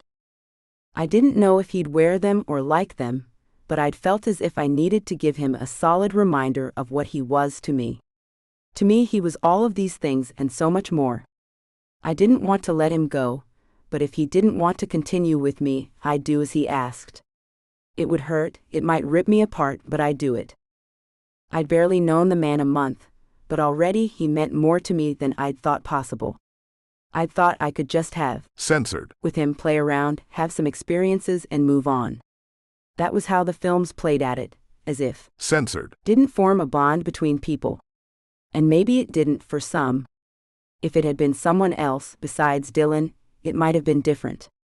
There was something about him that drew me in, and it wasn't just the Censored. We both still had secrets, depths to plumb and explore, but I felt as if I knew more about him than any other human on Earth did. Perhaps his parents knew different things about him, but I knew the things about him that he wouldn't share even with them. Like how he'd like to be the one in control, how he'd like to whip me with just the right touch, until he'd worked me into a world I couldn't resist. I knew how he needed that, needed to watch as he gave someone else that kind of pleasure mixed with pain. Dylan wasn't evil, even if he did like to whip women and chain them to a wall. It wasn't about force or how much he could make me scream in pain, it was about how good he made me feel. And he used pain, denial of orgasms, and pushing me over my limits to give me what I'd needed, what we both needed. I drove to a Chinese restaurant, picked up some carry-out food, and then drove to his place. I took the elevator up, and he was already there, in a pair of black lounge pants, a black V-neck t-shirt, with a bottle of red wine open on the table. There were even candles on the table, a deep blood red with black swirls streaked through them. I walked up to him, and held my face up to him for a Censored. "Hi there, handsome," I whispered against his lips and laughed when he bent his head to Censored. me, and his arms came around me to pull me close. "I've missed you, pet," he said out loud, and my heart skipped a beat. "Did you?" I lifted an eyebrow, and moved away to find some plates and silverware in the kitchen just behind the dining area. I came back to find him at the table, boxes open and ready to be emptied. Yes, I did, very much. He'd sounded a little distracted now, and I'd wanted to ask what had caused it, but I didn't. "You're here now, though." "I am." I sat and put spoons in each box, and we'd served ourselves out of the boxes. I went quiet, my mind a whirl all over again. He'd missed me. Did that mean he wanted to carry on? Take it a step further? Surely he wouldn't want another contract. I'd closed my eyes briefly. For some reason that caused my heart to skip a beat, but not in a good way. It was dread that made it skip, not happiness. "What did you do today?" he asked after a bite of food. He'd looked as if he really wanted to know, and it hit me how he was the only person who'd ask me that regularly. "Oh, I did some shopping." I went to my purse, and pulled out the 3 fancy boxes I'd purchased at the jewelry store. "I got some things for you." "Ah, did you now?" he asked with a gleam of happiness in his eye. I'd wondered then how often he got presents. Did he get them at all? I slid the boxes over to him, and he looked at me quizzically. "What's this?" "Just some things. You don't have to wear them, but, well, I wanted to get something for you." Maybe I went overboard. I'd spent a small fortune, but I wouldn't admit it. Besides, it didn't hurt my bank account at all. I'd barely touched the money I'd received as part of my income from the hotels while I was growing up. I'd put a small dent in it lately, what with my new home, the car, and 2 new phones, but it was a barely noticeable dent. I'd more than make it back up by the end of the month anyway. More money would go into my account, and that would be that. He'd looked at the boxes, looked at me with a slightly bemused frown, then opened the smallest box, the cufflinks. His eyes went wide, but then he smiled. I love them. I'm glad. I had tensed up while he opened the present but relaxed now, my hands clasped together, my food forgotten. The next box was the ring, and I saw something in his eyes and knew he was reliving the memory of that first time he'd bound me up. Perfect, he said, and took the ring out of the box to put it on his finger. It fit his ring finger perfectly, and I'd wondered why he'd chosen to put it on that one. He'd looked down at his hand, and a flash of sadness flitted over his features before it was gone. It's perfect. Thank you. You're welcome. I held my breath as he reached for the last box. He stared at the crown for a long moment. So long that I thought maybe it had been a step too far. Did it say too much? More than I'd meant to say. I frowned and shifted around in my seat. He looked up at me, but his gaze went back to the wide box. This is how you see me, Stephanie? He asked the question softly, without an accusation or hope, no emotion at all.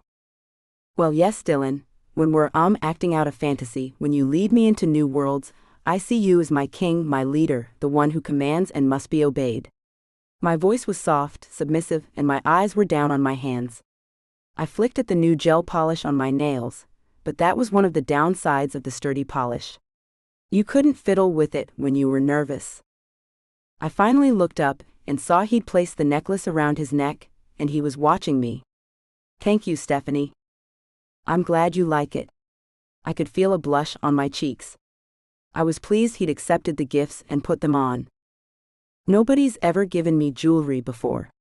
He paused and looked at his watch. Well, that's not true, I guess. My dad gave me this watch when I'd finished with my university degree. It's a nice watch. And it was, a timeless piece of art that would last generations, but it wasn't a ring or a necklace. Why didn't he have any? Didn't you ever want to buy jewelry for yourself? He looked at me, as if he'd felt a little bashful. No, it never really occurred to me. I see. I thought it was one of the saddest things I'd ever heard. It told me a lot about him, though. He'd focused on business, on acquiring more property, and not luxuries for himself. He had nice clothes, of course, and he was always well presented, but even that was done to maintain an image of power. I suspected, not for the first time, that Dylan was a very lonely man who hadn't quite realized it yet. I believed he was starting to, though, as he spent more time with me. I have something for you too, actually. He got up, went to a side table, and opened a drawer. You didn't have to get me anything, I started, but my words faltered. It was an envelope, not a gift box or gift bag. An envelope. Dread filled me, and I looked up at him. He'd just broken my heart, and he didn't even know it. Chapter 18. Emily. I felt silly now, 2 days later, as Dylan drove us up the coast to a little place that was tucked away. An island, he'd called it, but we'd been able to walk to it over a footbridge. It was a ramshackle place. Apparently the place sold some kind of cake that was known around the world. I walked beside him, my heart relieved and at peace. The envelope had not contained a contract, rather it had held information about the island. The place was so small we could walk across it in an hour. It did have a small hotel, and he'd booked us in for a night there, so close to the sea I could feel the spray from the waves that crashed against the boulders the islanders had placed around the edges as a barrier. It didn't matter if I was at the porch of the small room we'd rented, or if I was on the deck of the restaurant where the cakes were made. So this place was made world famous by boaters, huh? I asked Dylan as we'd finished the pieces of multi-layered cake that deserved its reputation as a fine cake worth hunting down. It had been better than I'd expected, that was for sure. Yes, couples and single sailors, families on their way to the Bahamas in their yachts, all would come by here for this cake. It's known all over the world now. Dylan finished the last of his cake, and we sat back to watch the sun trek across the sky. The ocean was ahead of us, and the sky was clear. It was a great view. "It must be kind of dangerous to be here when the waves are rough," I said after a while, just for something to say to end the silence. We hadn't talked a lot, and neither of us had mentioned that the contract was up. I had noticed the censored stopped when the contract ended, but we still spent time together. I held out hope that meant something to him. I so wanted those contracts to end, and I'd learned that the night I'd given him his gifts. He still had on the necklace and the ring. The cuff links were for a special occasion, he'd said. I didn't know what that might be, but I'd let it go. It must be. The waves are rowdy right now. I'd hate to see it when they're kicking up more than this. He'd held his feet out, and I could see drops of moisture on his jeans as the waves crashed incessantly against the rocks. I felt cold suddenly, despite the temperature. It was almost winter, but it didn't get as cold here as it did in the rest of the state, especially the mountains. I knew it wasn't the temperature or the water that had chilled me though, it was the futility of the waves. They'd crashed, and they'd eventually erode the coastline away, if man didn't intervene and try to preserve it. It would take a long time, unless a hurricane came through, then the island might disappear altogether. It reminded me of my relationship with Dylan, far too much. He could crush me with a single blow and walk away from me, or he could chip away, one contract at a time, until I finally gave in and let him crush me beneath his waves. "What's wrong?" Dylan asked, and I turned to look at him. "Nothing, just a stray thought. Shall we go to the room? I'm a little cold." I pulled my legs up in the lounge chair we'd moved to, and wrapped my arms around them. "Sure, if that's what you want. Or we can walk again, that might warm you up some more." "Another walk sounds good, actually." I smiled, and we left the deck, hand in hand. After a while he pulled me closer, and I'd wrapped my arm around his waist. "I could stay here forever," he said softly as we walked along the thin strip of beach near the end of the island. "It's just so peaceful, even with the noise from the waves." Maybe so, but I find it a little unsettling. He'd stopped walking, and I'd moved around to stand in front of him. I put my arms around his lean waist, and put my head down on the rock wall of his censored. Something makes it, I don't know, uncomfortable. Is it the isolation, do you think? I could see how it might feel like that, especially when you look toward the ocean, not back toward land. He turned me, and some of my disquiet eased. "I think you're right. It's not so bad now. Now it feels more like a sanctuary from all of the hustle and bustle over there." I'd lay my head on his censored, but he pulled it up. "To be honest, Stephanie, anywhere you are makes me feel like that." He'd looked like he'd wanted to say more, but cut it off with a sweet censored. He'd lingered around my mouth when we'd ended the censored. His eyes opened to look into mine. "I always feel at peace with you." "I'm glad you do." It was on the tip of my censored to ask him, to get the dread out of the way and just ask him, but I didn't. "Do you want to go to bed?" "No, the sun isn't down yet. We can go to the restaurant, get some drinks, and watch the sun go down if you want. I'll even get you a blanket from the room." He still held me, and that mixed with the grin on my face proved infectious, and I couldn't say no. "That sounds good. Why don't I order drinks while you get the blanket?" I let the moment go, and decided to enjoy whatever this was that he was giving me. Past experience told me there'd be no censored, not without a new contract, and I had to wonder if he was waiting on me to bring it up, or if this was a goodbye trip. Or was this a new step into a real relationship? I'd wanted it to be the last one more than I'd cared to admit, and I'd felt a little bit of relief when he'd pulled away. I headed back to the restaurant to order a hot chocolate with mint liqueur and a scotch for him. The proprietor, an elderly man with a full head of white hair, asked where Dylan was, and I told the man he'd gone for a blanket. "Oh, we have a heater for outside if you want me to bring it out." "No, it's fine, really, the blanket will be enough." I smiled my thanks and walked out to the deck. I wasn't really surprised when he came out later and filled a small cast iron fire pit with wood. It wasn't close to us, but close enough that I felt the warmth from it. "Thanks, that's great," Dylan said as the man left. We were settled in the lounge chairs again, and I had a blanket wrapped around me while we watched the sun go down. "You're welcome," the man said, tipped his white head, and then left us in the looming darkness. "God, it's beautiful," Dylan whispered as the sky changed colors and darkness slowly took over. "It is, isn't it?" I replied and looked at him. He was looking at me. "You meant the sunset?" he asked with a smile. "I was looking at you, cuddled up there with the fire behind you." It took my breath away. "Oh, stop it," I said and blushed. I looked back at the sky. "Watch, it's almost done and you haven't seen it all." "I can't look away from you, Steph." He reached out and I gave him my hand. "You really are, you're just beautiful." I looked at him, tears in my eyes, and I gave him a tight smile. "Thank you, Dylan." "It's true though."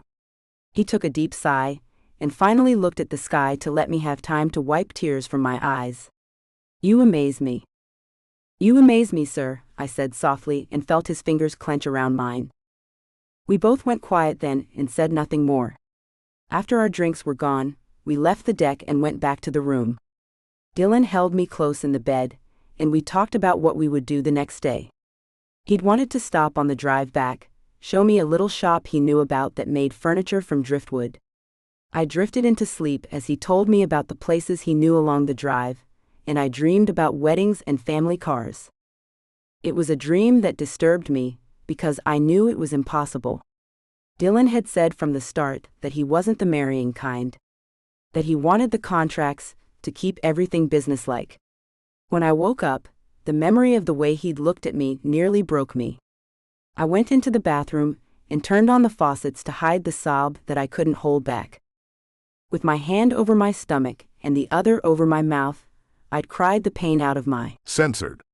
It didn't help, it only gave me a headache and left me feeling drained. I got into the shower and when I came out wrapped in a towel and my hair wet, I saw Dylan was awake. He'd sat up in the bed, and his eyes watched me, as if he knew I'd been crying and didn't know what to do or say to make it all better. He'd never been in a situation like this, I knew, and he was probably trying to figure out what to do next. I looked him in the eye, mine red from tears, his filled with the pain of loss and being lost. He almost spoke, but then he didn't, for some reason. Something held him back, and I turned away to get dressed. The moment had been there, and then it was gone. It wasn't the best way to start the day, but it was what we had. We had breakfast at the restaurant, and then we left, both of us quiet. The drive back was quiet, and dread filled me the closer we came to home. I had a feeling Trent would be there, waiting on me. "Can I come to your place for the night?" I'd asked, and he turned with a surprised smile. "Sure, pet. I have work to get done, but you're welcome to keep me company." He took my hand and Censored. the back of it, his eyes back on the road. "Thanks." We got back to the apartment and took our bags up in the elevator. A short side trip to the shop he'd mentioned resulted in the purchase of a table I'd put in my hallway, which would be delivered later in the week. I felt like an intruder for some reason as I walked around the apartment. The bare walls, still not decorated, reflected an emptiness, and the black colors, which had seemed modern and tasteful when I'd first come here, now seemed cold and empty. People say a home reflects the person who lives in it. Dylan wasn't this empty though, or cold. He could be. I knew he was ruthless in his business practices and in his dealings with others, but with me? He was as gentle as a teddy bear, unless he was being my dom. Even then, he only pushed me to the limits he knew I could handle. Only once he'd driven me past that, but it had been an incredible torment. I hadn't wanted it to end, but I'd wanted to beg him to let me go from it. I hadn't, and in the end it was an experience I wouldn't take back. Kind of like the whole experience I'd had with him so far.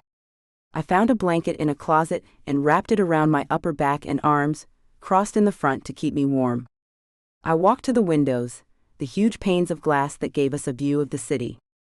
Even that spoke of distance from others, of being above it all. Not in a snide way, but in a protective way. He could look down, see the life that was out there, but he could also keep it at bay. What had made him like that? What had drawn him into this lifestyle? Was there something broken inside of him? I knew that the man I saw was a keeper, the kind that rarely came along. I wanted him sexually, emotionally, in all the ways that were possible. What I didn't want was another freaking contract. When I'd thought he'd given me another one a few nights ago, I'd felt the world shattering around me. My hands shook when I'd opened the envelope. When I'd pulled out a brochure he'd printed for the island, I'd breathed a sigh of relief that he mistook for excitement and pleasure. I played along with it, and tried not to shake even more as relief flooded through me. I was still left with questions though. Pet. Where are you? I heard him call from his office, and I went in to him. I'm here, sir. Do you need something? I asked and went to sit on his lap. Just you, sweetness. Want to dance? He smiled down at me, and I couldn't help but smile back. I would love to. He picked up a remote, and a song I hadn't heard before began playing. Something by a man with a very sultry voice. He sang about how he couldn't go on without a woman who had left him, and I wondered, why that one? He led me expertly around the empty space of his office, lit only by his desk lamp. I watched him and quirked up when he started to sing along.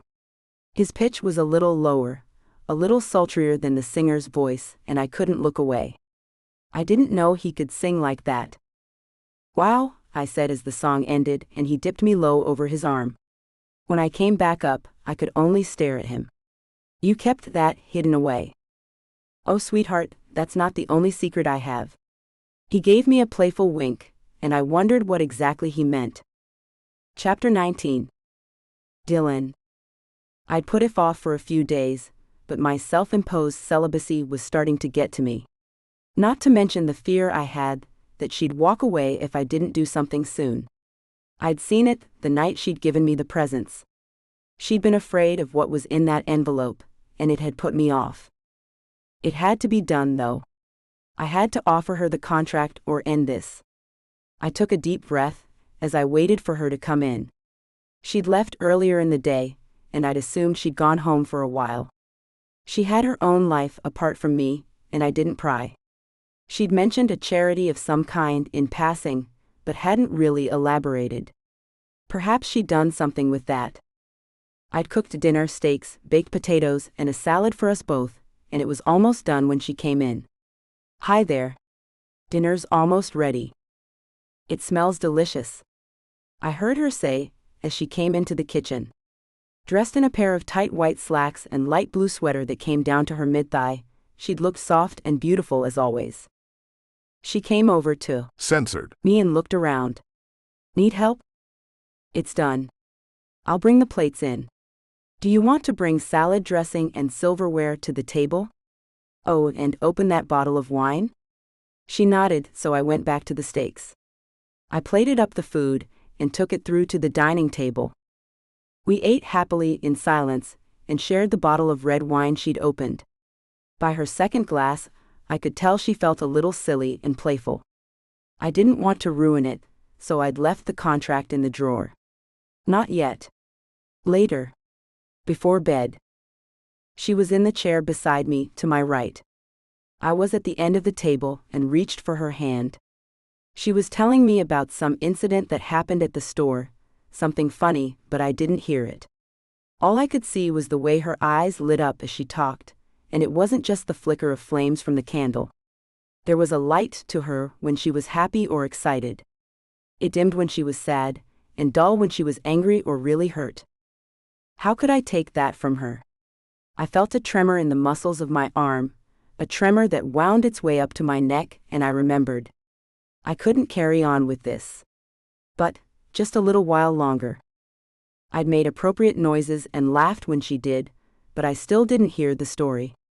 My mind was still on that contract. I could have an entire month of this, if only I knew she'd sign it.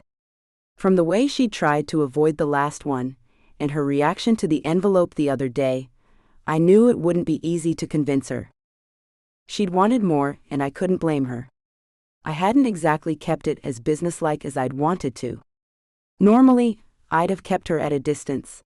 She'd have come over after I ate, we'd have censored. I'd use my tools on her and we'd have more, and that would be it. My first mistake had been actually sleeping beside her.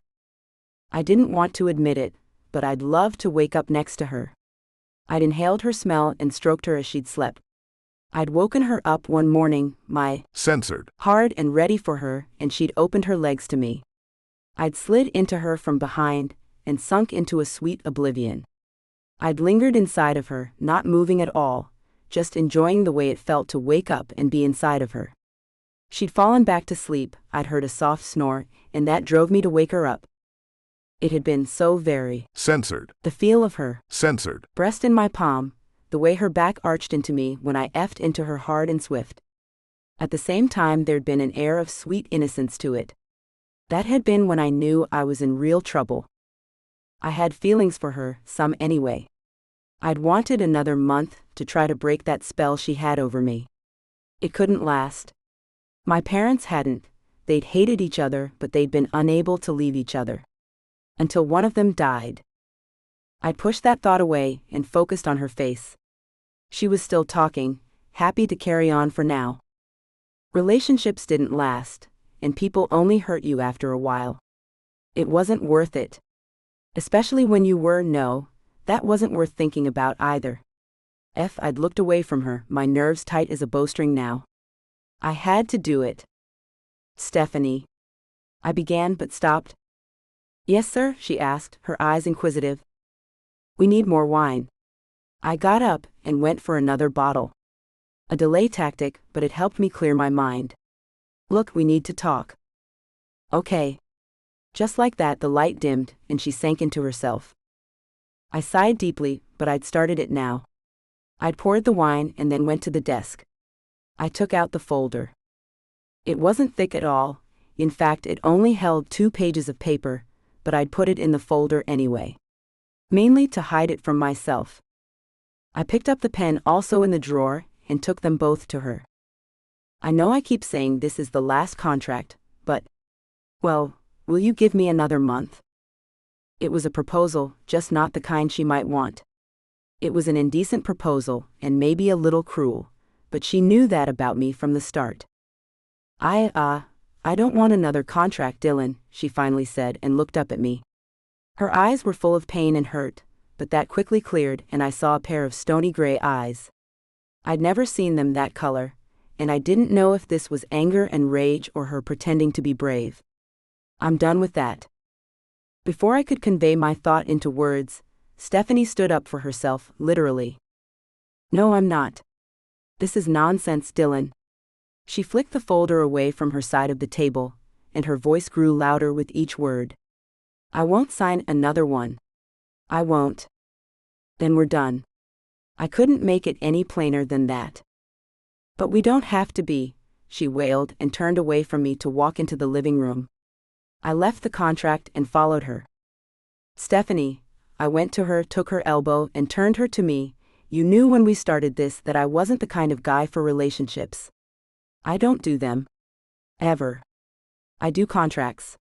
The fact that you've lasted this long is a privilege.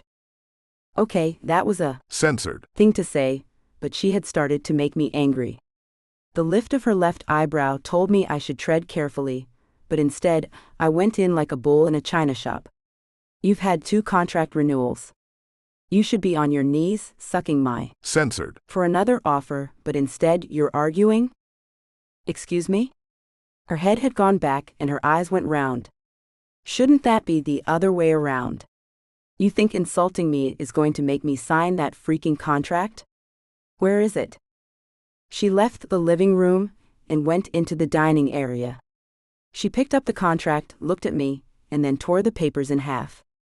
This is what I think of your freaking contract, Dylan. I wanted more with you, yes. I wanted to spend time with you without a contract, this stupid weight over our heads. But you're a freaking child, aren't you? You can't F without words that say it's okay. Oh, F off, Stephanie. I growled, the words stung to the quick. I'd never expected her to fight back so fiercely. Tears, sure, maybe even a bout of pleading, but anger? God, she was beautiful when she was censored off. Her cheeks were flushed, and there was a defiance in her face I'd never seen before. This woman could have the world at her feet if she'd wanted it. How did I fix this? Wait, where was she going now? Stephanie? I called out, but she didn't answer me. She went to the hallway, toward the door. Stephanie. Wait. What? Are you going to tell me we can fix this? That you don't need your contract? Or maybe you're going to tell me to suck your... Censored. And you'll think about making a new one for me? She glared daggers at me, and I dropped the hand that had reached out to grab her to stop her from going. Which is it, Dylan? In another month you'll want another contract, and after that you'll ask again. Do you know what that means, mister? I don't do relationships? Ha. It's a freaking relationship. Stephanie, I called, weaker this time. She was right, and I just didn't want to admit any of it. Please. It's not childish. You know I don't do relationships. Just tell her, my brain shouted at me, tell her the truth. Tell her why you can't promise her more. But I couldn't, I didn't want to. It was too shameful. Instead, I took a deep breath and looked her dead in the eye. If you go, we're done. That's it. We're over, Stephanie. That made her stop for a minute. She pulled her bottom lip between her teeth, and I could see her mulling something over. Whether it was 1,000 ways to tell me to go F myself, or whether it was how to save her pride while still accepting my offer, I didn't know. I'd guessed I'd never know. She walked out of the apartment, and that was it. Our first and only fight. With a fit of hurt anger, I kicked the wall and knocked a hole in the drywall. God damn it. F. I shouted the words, and then went into the dining area to fetch my glass of wine. Fine then. F her. But when I sat and saw the empty plate she'd left on the table, I'd felt a sting of brand new pain. Should she drive? She'd only had 2 glasses of wine. I'd decided she should be fine. The refilled glass she'd left on the table mocked me. I drank the wine down and took the dishes to the kitchen. I'd wanted to break the plates and glasses, smash everything until there was only wreckage left behind. When I was younger, before I'd learned to control my anger, I would have done just that. The entire apartment would have been destroyed. But I'd learned to swallow the anger, to control it. It was one of the reasons I didn't put pictures up on the walls. Those had always been my first targets before I'd learned to control myself. In my previous life, they'd held family photos. Photos of a dysfunctional family headed for tragedy and doom, but none of us had known it when the picture was taken.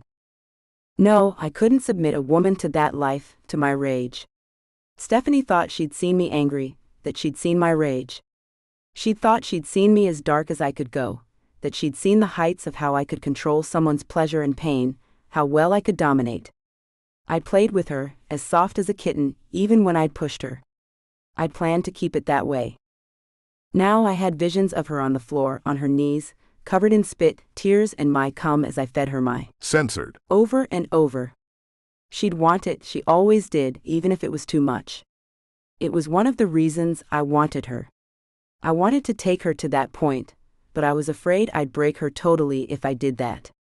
She thought she wanted to go that far, but I wasn't sure she was ready for it. Not really. And now? It didn't matter. She'd left. I picked up the bottle of wine and drank deeply. Drunk, that's what I needed. To be so drunk, I'd forget her. My heart squeezed tight and I gasped, leaned over in the chair and clutched my... Censored. Was that heartbreak? Indigestion? A heart attack? It freaking hurt. I breathed a controlled pattern until the pain passed, and then got up to go in the living room. At least I wouldn't be near the oh-so-offensive contract. She'd called it childish. Maybe it was, but that didn't change the fact that I'd needed it. Now it was all over. I should have gone after her, I thought for a moment. I should have brought her back and promised her whatever she'd wanted, everything she'd wanted. I should have promised to devote myself to her, but I hadn't. Now, I'd had too much to drink to get behind the wheel of a car. F. I shouted it to nobody, to an empty room, and threw the empty bottle of wine at the wall. Blearily, I saw it left a stain of wine on the wall.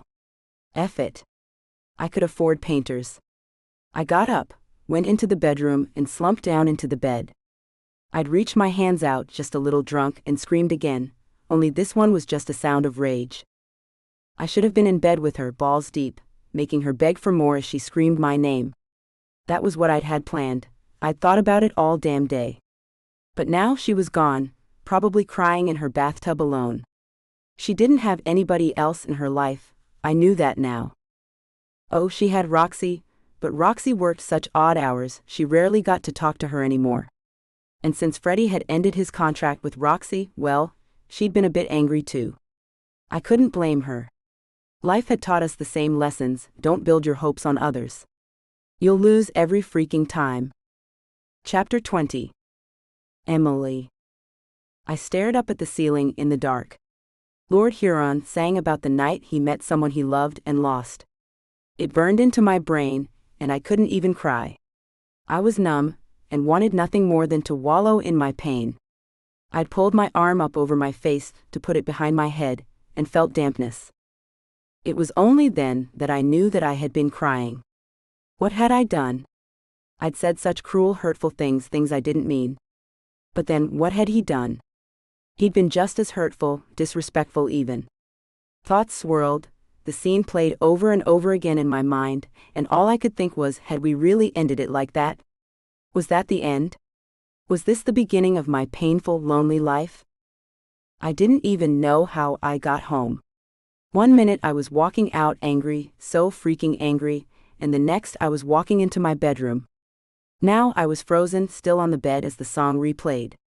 I started to think about the moments in our time together, how they related to the song. The moment I'd seen him, when an entirely new world had opened for me in an instant. If I'd known now how it would end, would I have walked away? Would I have given up all he'd given me, to miss this pain? I'd curled up into myself, a sob breaking from my throat as real tears started, the ones that were accompanied by uncontrolled sobbing. I moaned miserably. Please. No. It can't be done. I'd had no idea just how much a human being could hurt, until now. I'd wanted to die, just to make the pain stop. But that wasn't an option, not unless a broken heart could kill you. I was too strong to do something stupid. It didn't mean I didn't long for that blackness though. I tried to sleep. I tried to distract myself with the television later, but nothing worked. Around 1 a.m., I heard a knock on the door and my heart skipped a beat. It had to be, I just knew it was, and I ran to the door. I'd kicked my shoes off at some point, but I was still in the slacks and the sweater, and my hair was a mess. I didn't care, he'd come for me. Like a white knight, my hero had come for me. He'd tell me how he'd take me in whatever capacity I'd give him, and we'd make love, make the memory of that fight disappear. Dylan. I gasped, a smile on my face, but it soon melted away. Dylan? No, my dear sister. I'm afraid I'm not him. From the looks of your face, that's probably a good thing. Get out of the way. He pushed in the door and barged into the living room. What do you want, Trent? I'd totally forgotten about him, since I'd blocked his number.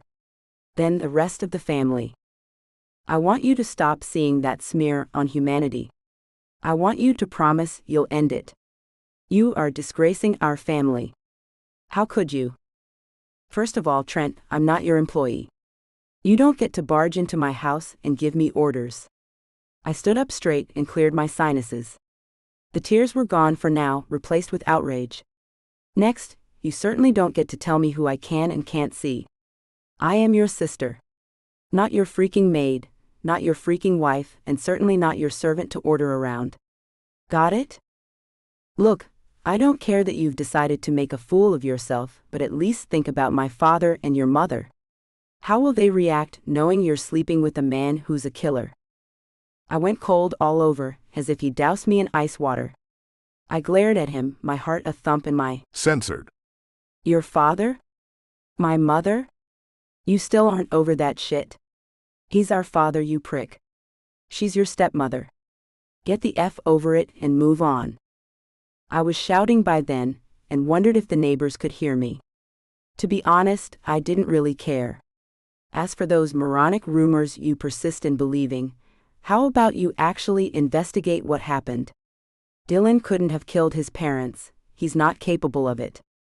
For F's sake, Emily, are you serious? You're like some kind of Charlie Manson groupie, only it's with the parent killer instead? You'll believe anything he says because he's nice to look at and has mesmerizing eyes? I thought you were smarter than that. Trent looked down at me, he was much taller, and sneered. His eyes, almost the same shape as mine, drilled holes into me, but I didn't buckle. No, Trent, I just took the time to get to know him, I said it softly without much emotion. Get to know him? Freaking him isn't getting to know him, sis. He sneered that last bit, and that might be the reason I slapped him. Not the crude words, but the way he sneered sis at me, as if it was an expletive. I see, he said, his hand over his jaw while I stared at him defiantly, my head up. Fine then. It's like this, you continue with this and you're out of the family. I'm tired of dealing with you pack of father's brats. You're the last straw. It was tough enough dealing with Kevin and Mason, but this is utter betrayal, Emily. You'll regret it. You can't end my rights to the Empire's profits. I'll be fine, Trent. I hate what you're doing to my nieces and nephews, the fact that you're taking me from them, but it can't be helped, I guess. I spoke stiffly as if it didn't hurt at all, but it did. If you think you're man enough to overstep Dad's place and that you can ban me from the family, fine. Dad's already agreed to it, Emily. Stop seeing him, or you no longer have a family. He stared at me, as if he expected me to buckle and give in to the family. As I'd done a million times before. Where had it got me?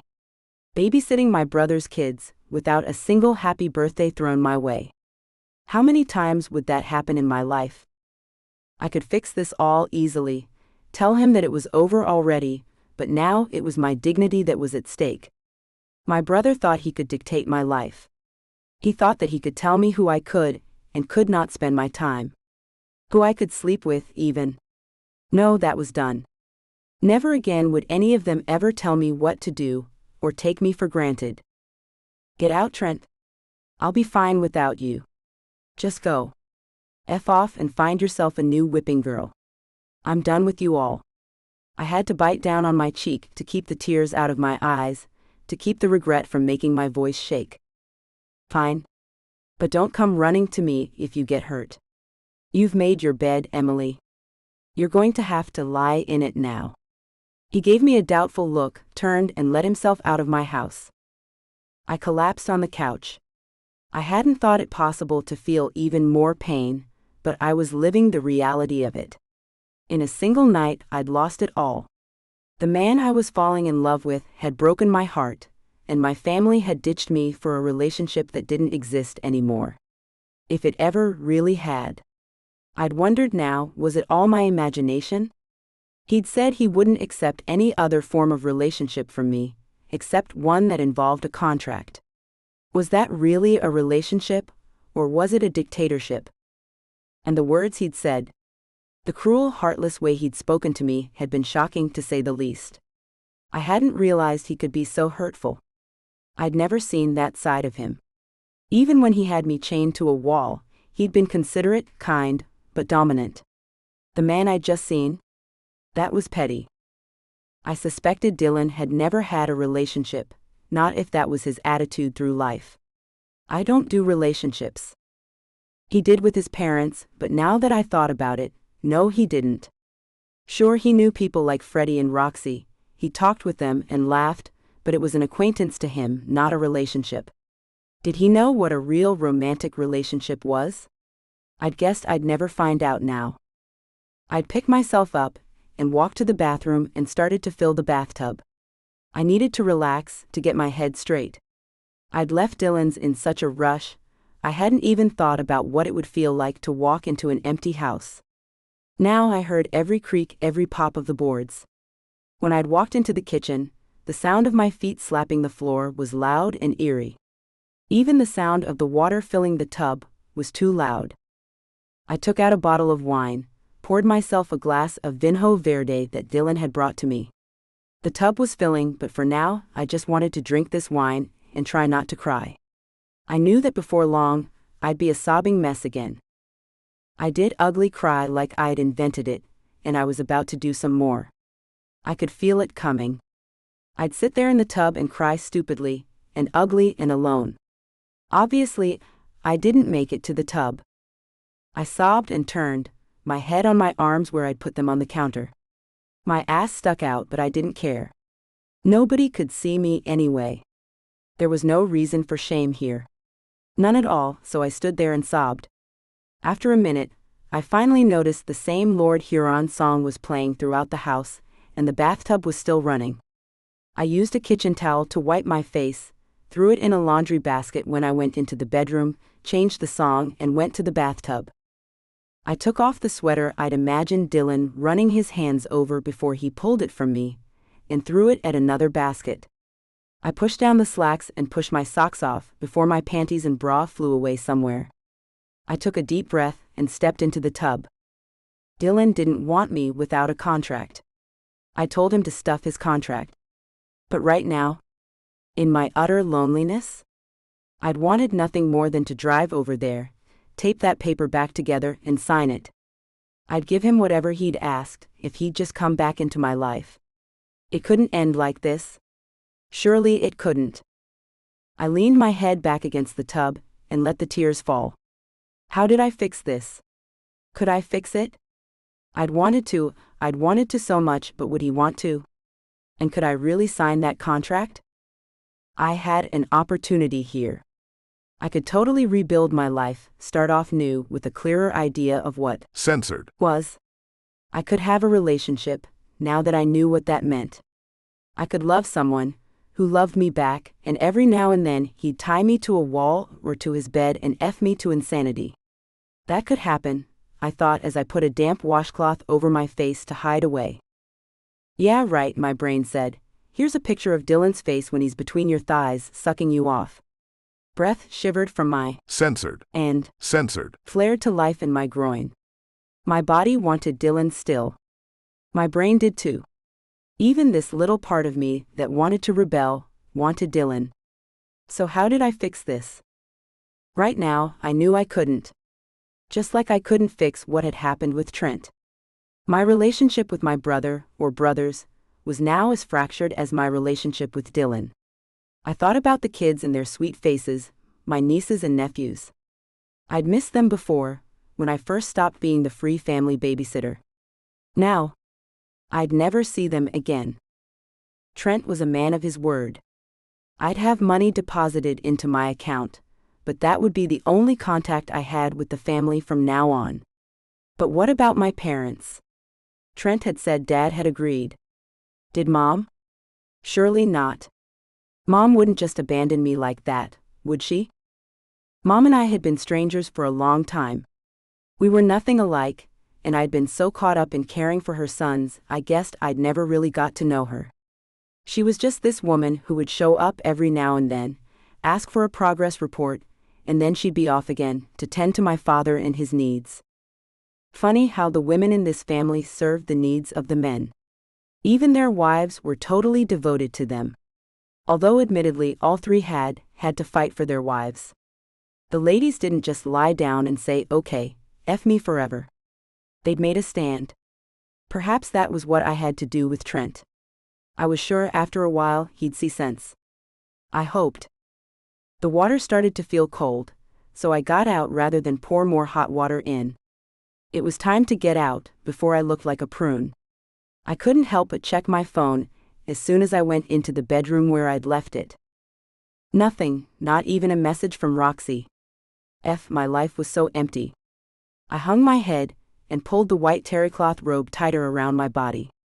I had nobody to talk to. Wasn't I supposed to have a girlfriend who would bring me ice cream so we could pig out and watch movies as we ran the man who broke my heart into the ground? I'd never had a friend like that. Roxy came close, but she was busy. And now? Well, now, I was totally, utterly alone. It was the things that weren't there that hurt the most now. I couldn't go to my sister-in-law or my friend. I couldn't go to Dylan and ask him to make me forget the pain, the hurt, the anger inside of me. All I could do was sit here, in the dark, and stare at my phone as I'd waited for it to come to life. There had to be someone out there for me. Right? The really sad part? Even after his ugly words, all I wanted was Dylan's arms to comfort me. But he didn't want me without a contract, and I didn't think I could sign another one. I just didn't think it was in me.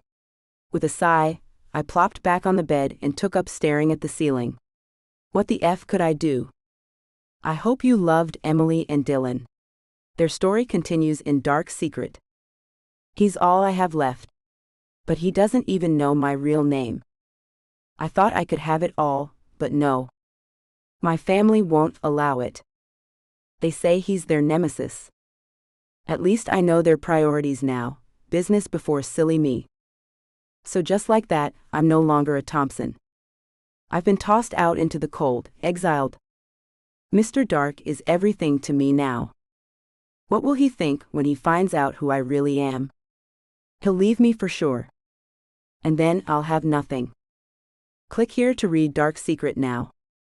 Or get 30% off when you buy the next ebook directly from my website. https://payhip.com/b/w1wh5.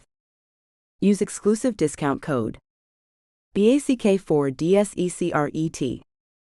A letter to my readers. Dear reader, I would like to take this opportunity to thank you for reading my book. Without you, my life would have no meaning. No, seriously. I spend a large part of my day trying to find ways to reach out to readers like you, so one more person can discover my work, or fall in love with a book of mine they've never read. Sometimes it's serendipity. An avid reader stumbles across someone called Summer Cooper and decides to give her a chance.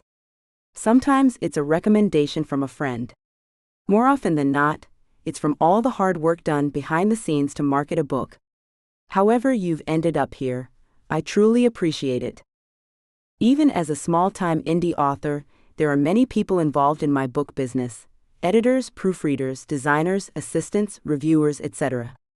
But by far the most important are the readers. Your support is what allows me to do what I love for a living, a gift that I'm well aware most people never get. I'm always thinking about how I can give more back to my fans, the people who put food on my table and a roof over my head.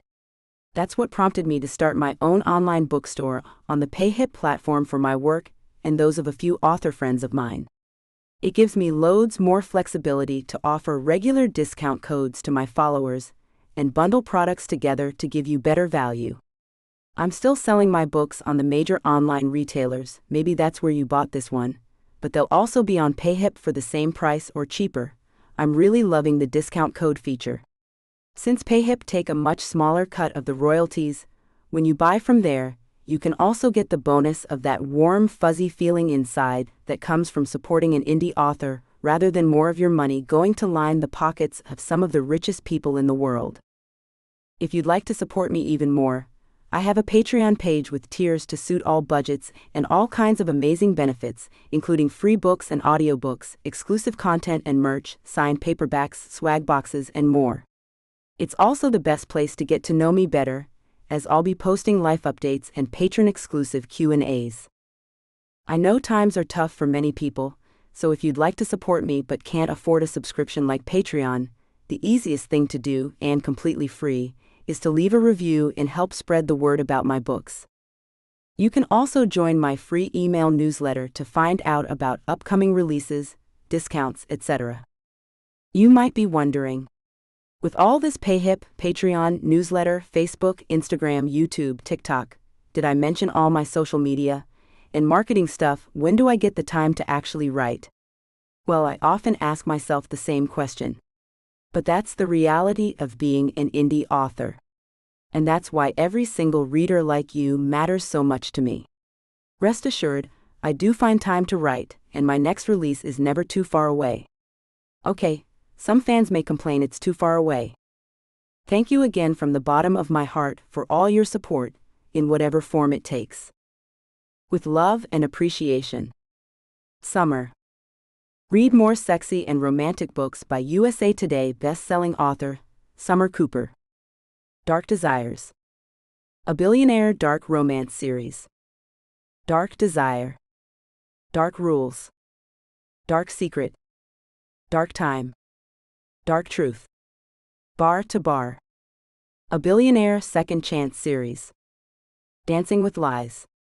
Dancing with Temptation. Dancing with Doubt. Dancing with Guilt. Dancing with Redemption. Twisted Intention. A Billionaire Revenge Romance Series. Twisted Beauty. Twisted Love. Twisted Fate. Mafia's Obsession. A Hot Mafia Romance Series. Mafia's Dirty Secret. Mafia's Fake Bride. Mafia's Final Play. Screaming Demons. An MC romance series full of suspense. Rough Start. Rough Ride. Rough Choice. Rough Patch. Rough Return. Rough Road. Rough Trip. Rough Night. Rough Love. Check out Summer's entire collection at www.summercooper.com/books. About Summer Cooper. Thank you so much for reading. Without you, it wouldn't be possible for me to be a full-time author. I hope you enjoy reading my books as much as I do writing them. Besides, obviously, reading and writing, I also love cuddling my dogs, shouting at Alexa, being upside down, aka yoga, and driving my family cray-cray. Follow me on Facebook, Instagram, Goodreads, BookBub. Get in touch at hello@summercooper.com. www.summercooper.com. Closing credits. This has been Dark Rules. Written by Summer Cooper. Auto-narrated using Google technology. Copyright 2024 by Lovie Books Limited. Production copyright 2024 by Lovie Books Limited.